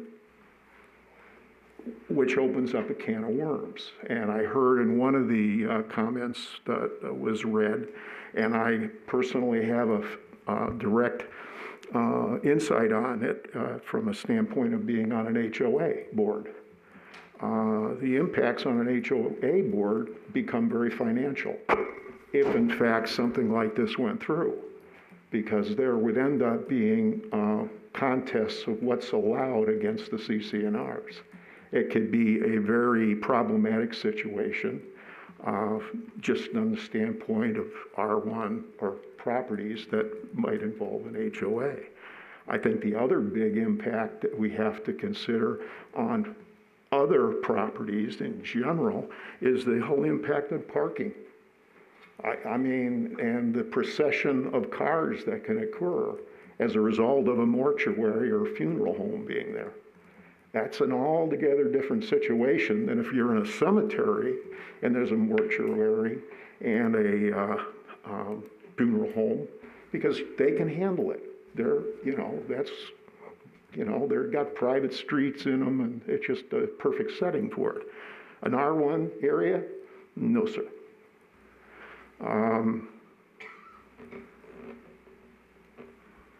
So I guess it really comes back to, I think the code as it stands, it has enough latitude for our commission or any other commission in the future to evaluate it on its own merit, and I see no need to change it, period.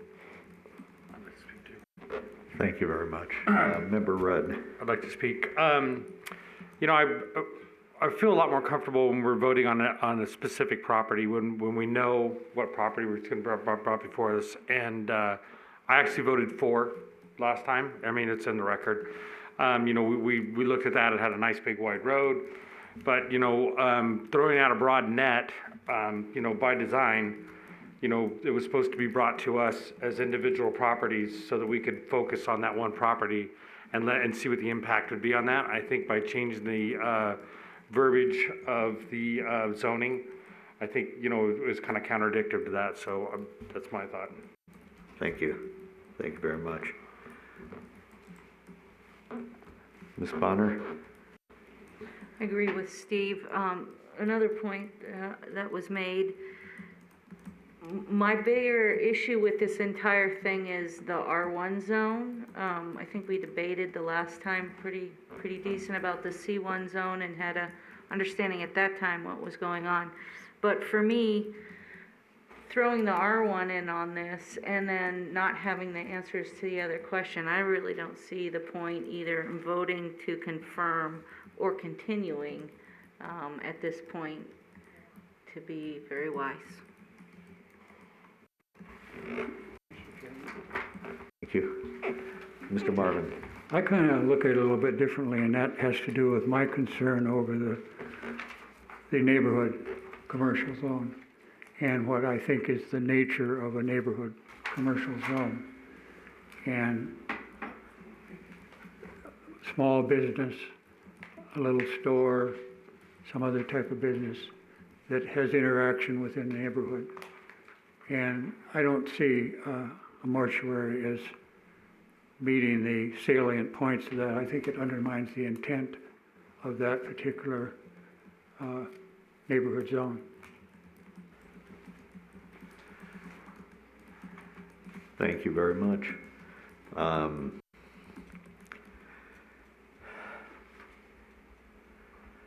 I'll just say this to the community. I think Mr. Smith is spot on. It's a very difficult proposition to run a business of his nature when almost no matter where you go, you're going to have residents who will oppose it. And I think the opposition we've heard tonight, both in person and via email and on the phone, are legitimate concerns, and I too would share those. I have a house here in Boulder City, of course, and I live here. And if in fact property values do decline, and it sounds like we've got demonstrable proof that it does, that would concern me. I think members of the commission here this evening have spoken very, very well on the topic, you know, stating their points of view, and I basically have to say I agree with those that are opposed to it. I just do not think casting the wide net at this moment. I know that we can work with most business owners to find a situation that will fit their needs. I think there are other mechanisms, other tools that they can use to find a piece of property, and if rezoning it is required, if it's applicable, then perhaps that's a tool as well. That all being said, I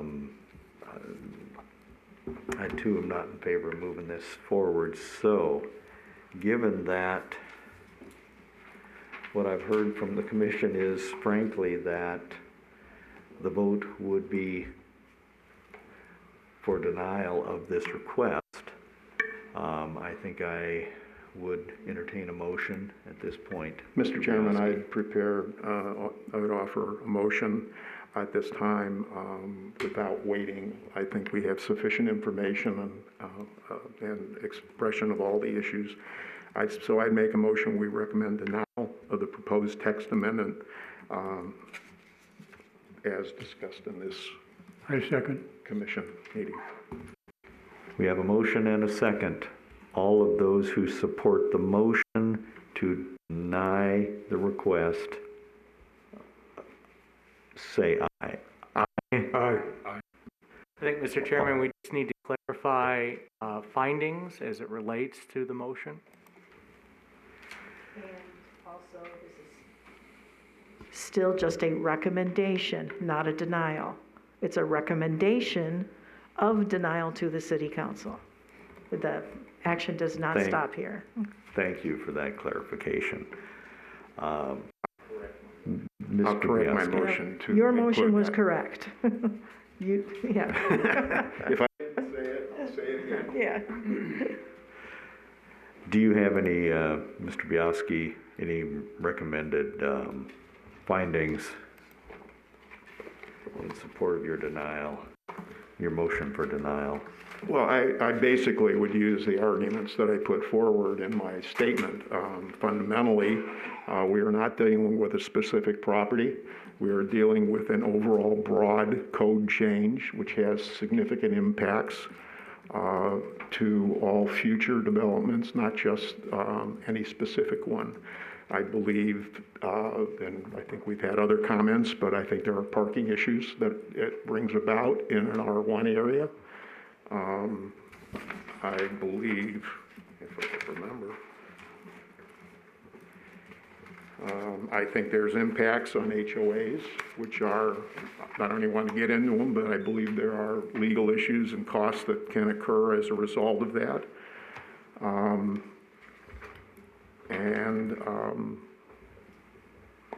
Maybe someone else wants to add some more. I'll add a little bit.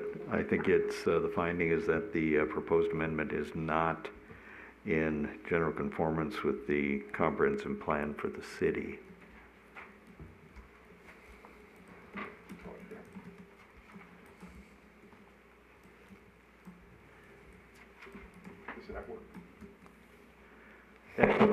Does that work? As part of your motion, yes. That would be the findings in support of recommending a denial. Correct? Correct. So we covered it. All right.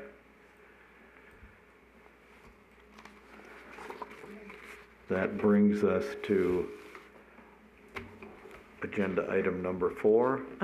You need a vote. Oh, I thought we had. Oh. My apologies. All right, so we have a motion and a second. And the motion is to recommend denial to City Council. All in favor of that recommendation, so state. Aye. Aye. Aye. All opposed? Nay. Motion passes as proposed. All right, so that brings us to agenda item number 4. It's a presentation by Michael Mays regarding the zoning ordinance and land use table that was presented to us in our packages this month. Good evening, Mr. Chairman, members of the Planning Commission. So, an ask of the Planning Commission for the couple years now has been to have staff prepare zoning ordinance land use table. And staff has put together a draft land use table that is in your packet. And I'd like to just kind of highlight a couple of PowerPoint slides discussing this and then answering your questions. So first off, what is a land use table? The land use table is a comprehensive table that shows all the permitted and conditional uses within one location. As you know, with our zoning ordinance, you can go to a zoning district and it'll list the permitted and conditional uses for that zoning district in that chapter, but you don't know where those uses are permitted elsewhere within the city code. And so many communities put together a comprehensive land use table. It becomes an easy reference for the public to see where uses are permitted by right or as a conditional use. And so for the benefit of the audience, if you haven't seen the packet, this is what the land use table looks like. The table is grouped into different categories of uses, types of uses. So residential uses, industrial uses, commercial uses. And then alphabetically, it shows those uses that are contained within the code. And then it lists by the zoning where those uses are either with a P, permitted, so they're permitted in those zoning districts, a P with an asterisk, which we refer to as permitted but under certain conditions. So the text within the code says it's allowed here, but only this size. So for example, in the C1, which was referenced in the last agenda item, it's only permitted if it's 3,000 square feet or less.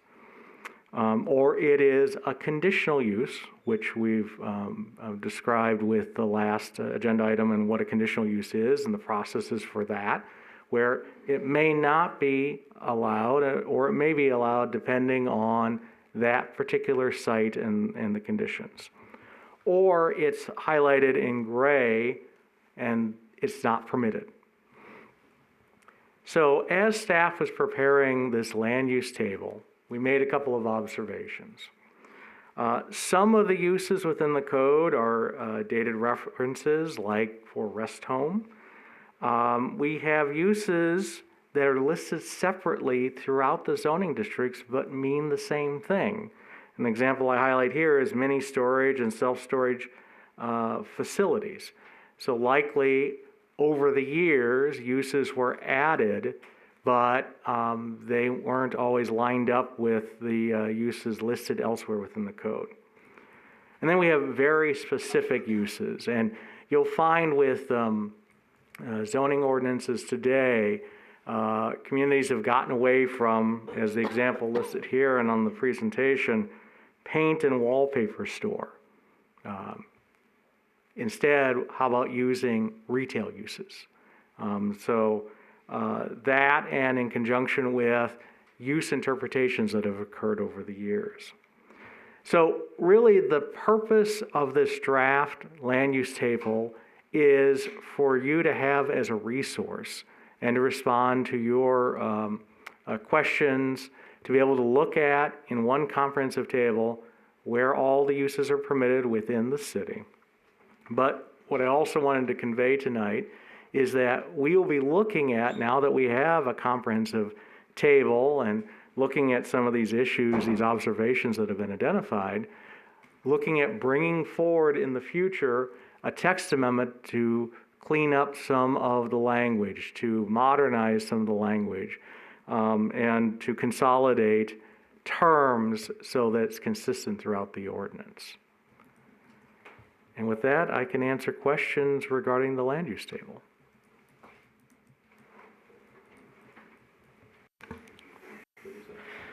Michael, is this going to be permanently available anywhere, like bcnv.org? Yeah, once we do some further clarifications in it, we can make it publicly referenceable.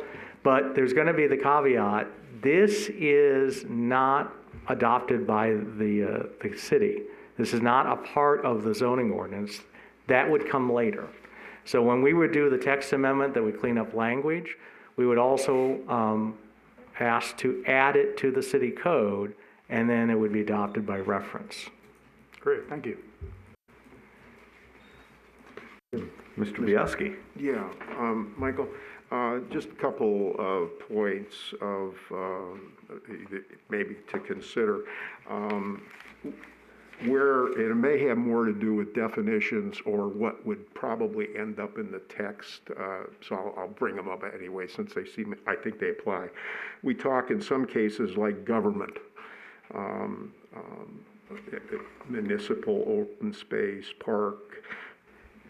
I assume some of those, like park, would be the National Park Service, and municipal is like our city. Is that correct? When you, under that term, when we say government, municipal? Government would include municipal, national, state. Could there be then a little, because I'm thinking in terms of making sure we know what city is, land, okay, zoning. I think there's federal, which could include Park Service or actual government open land. And then government park, is that like Park Service? I just, I want to make sure the term government it is defined well enough, perhaps. It's a consideration, okay? Certainly with a future text amendment, we could look at further definitions and clarifications. Now, the other one, and this is again probably text related, when we talk about conditional uses, and it has a little bit to do with what we just dealt with in the prior case. And I don't have it in front of me, you may know it, but under the current definition of conditional use, is there terminology to being typical or related to the actual uses that are called out for that particular area? So like when you look at C1 and you go through and it might say religious and it might say homes or whatever, is there language that's somewhere says it related or typical, that these uses are typical or other related uses can be considered?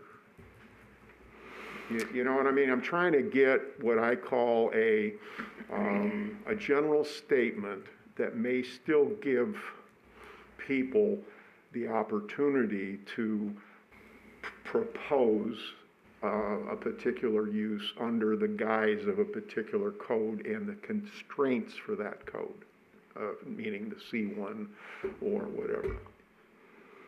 I guess when you refer to related, the uses that are defined as conditional in any typical zoning district are listed.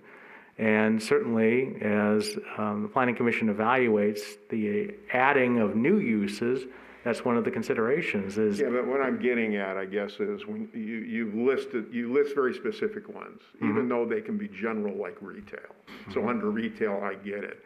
But as a general statement, if you had an area, let's say under C, that perhaps is not really addressed specifically or is somewhat related to it, of a different category, should there be allowed in the text something of that wording to cover it?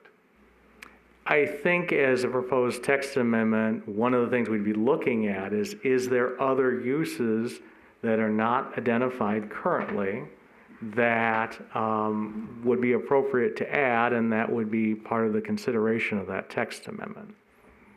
Okay. Okay. Lastly, one thing I remember from a prior hearing years ago, we had thing about turned down grow houses and dispensaries. I didn't see it in the list anywhere. Should that just be called out? And then obviously it's grayed out. The way the zoning ordinance is set up is if a use is not listed as a permitted or conditional use, it's not allowed. Okay, well then that takes care of it. End of subject. Other comments? Mr. Marvin? Yeah. Michael, two questions. So I initially misunderstood some of this, but like if you take the C1, most of the C1 categories there are permitted use with conditions. Now, do you think, is that just because of the nature of the neighborhood or residential commercial that's the way it occurs? The reason why C1 has so many Ps with an asterisk is because each of those uses are allowed but under 3,000 square feet and under. Okay. So that's the condition tied to it.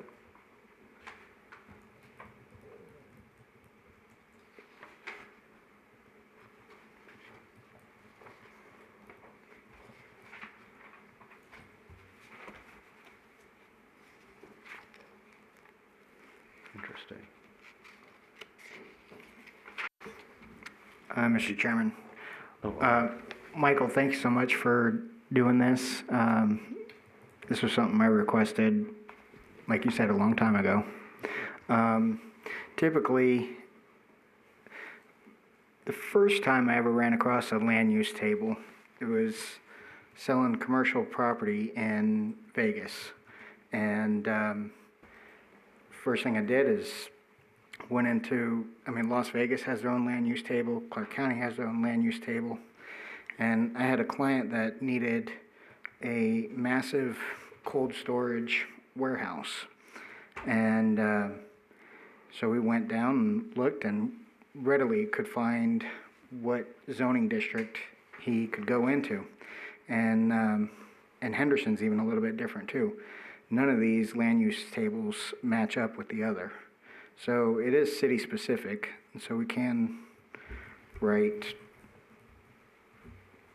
the rules as far as where we want it based on our properties that we have here. When you were going through all these different uses, did you go through our code, and if a use was mentioned in our code, that's where you came up with it? Or did you start off of working off of somebody else's table? No, this is going through every zoning district within our community and identifying all the uses listed either as permitted or conditional. And that's where I identified that we have similar uses, but they're listed a little differently in different zoning districts. And I kind of expected it would not be, it wouldn't be perfect the first time around. And we probably have some cleanup to do along the way. Maybe consolidating different uses or referencing uses elsewhere.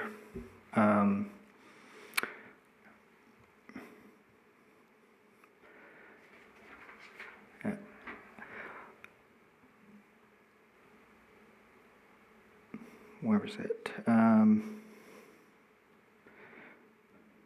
We were just talking about funeral parlors, for example. But a funeral parlor is not a mortuary or columbaria. So we've got different type of, I'm just saying the same thing in another way. Just want to go through here and reference the uses so that if it's a similar use to another use, that they reference each other, similar to the way Vegas or Clark County does it. Here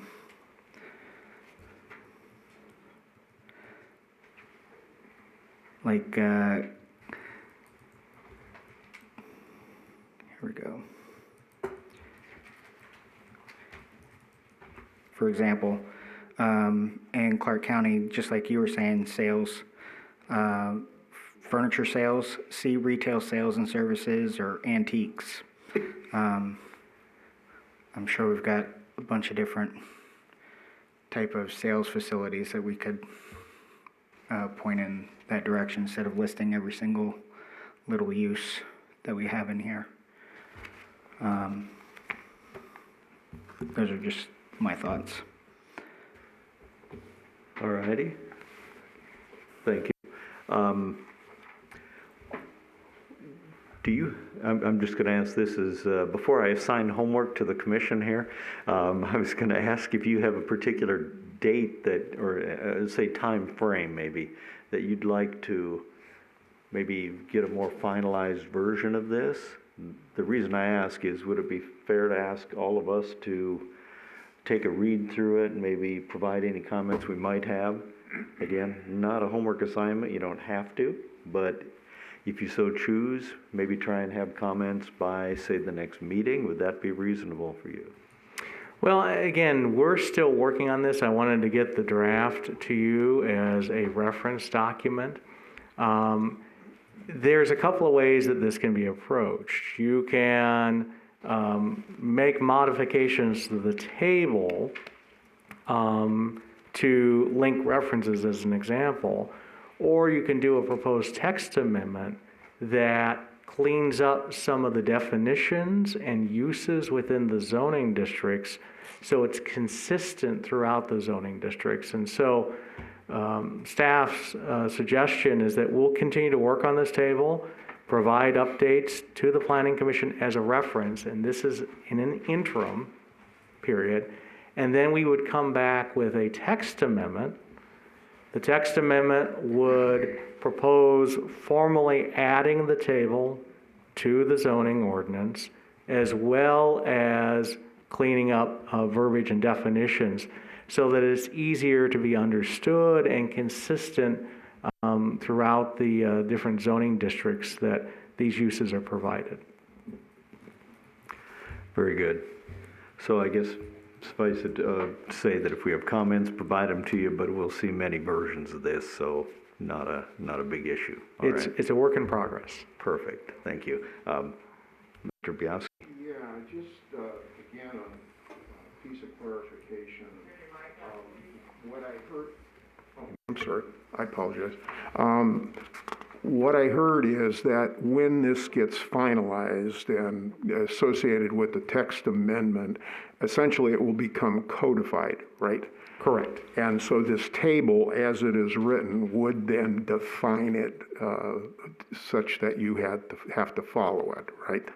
Correct. Right now, this is just a reference guide. Okay, so, and the reason I have, because I look at one here that just jumps out at me, for example, is something I would really question whether it be in here. So it kind of goes with the comment of, are we going to have a chance to, let's say, influence what it is? So like, for example, the one I have a question on is what you call transitional housing in an R1 zone.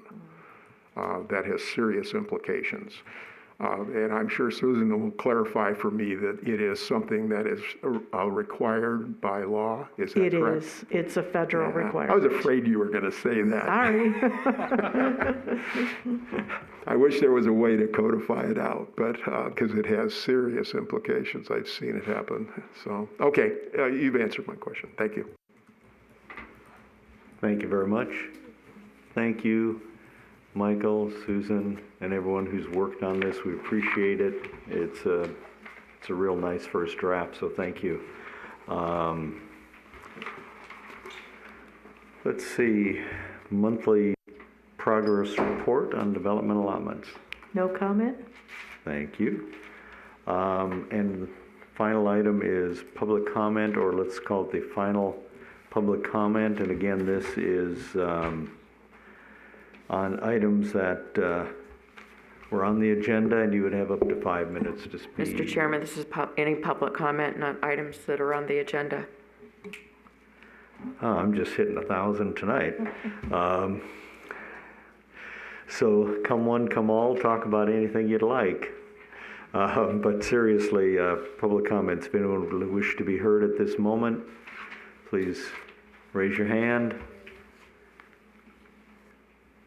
Seeing no comments, we'll hereby close the Mr. meeting. Chairman, you have to open it up to the public and read the number, please. The phone number, we have to open up the phone lines. Oh, man, yes, thank you. Every day is a new day. So for those who are listening online or streaming, and would like to be heard on this final public comment period, the number is 702-589-9629, and we'll give 30 seconds to hear calls.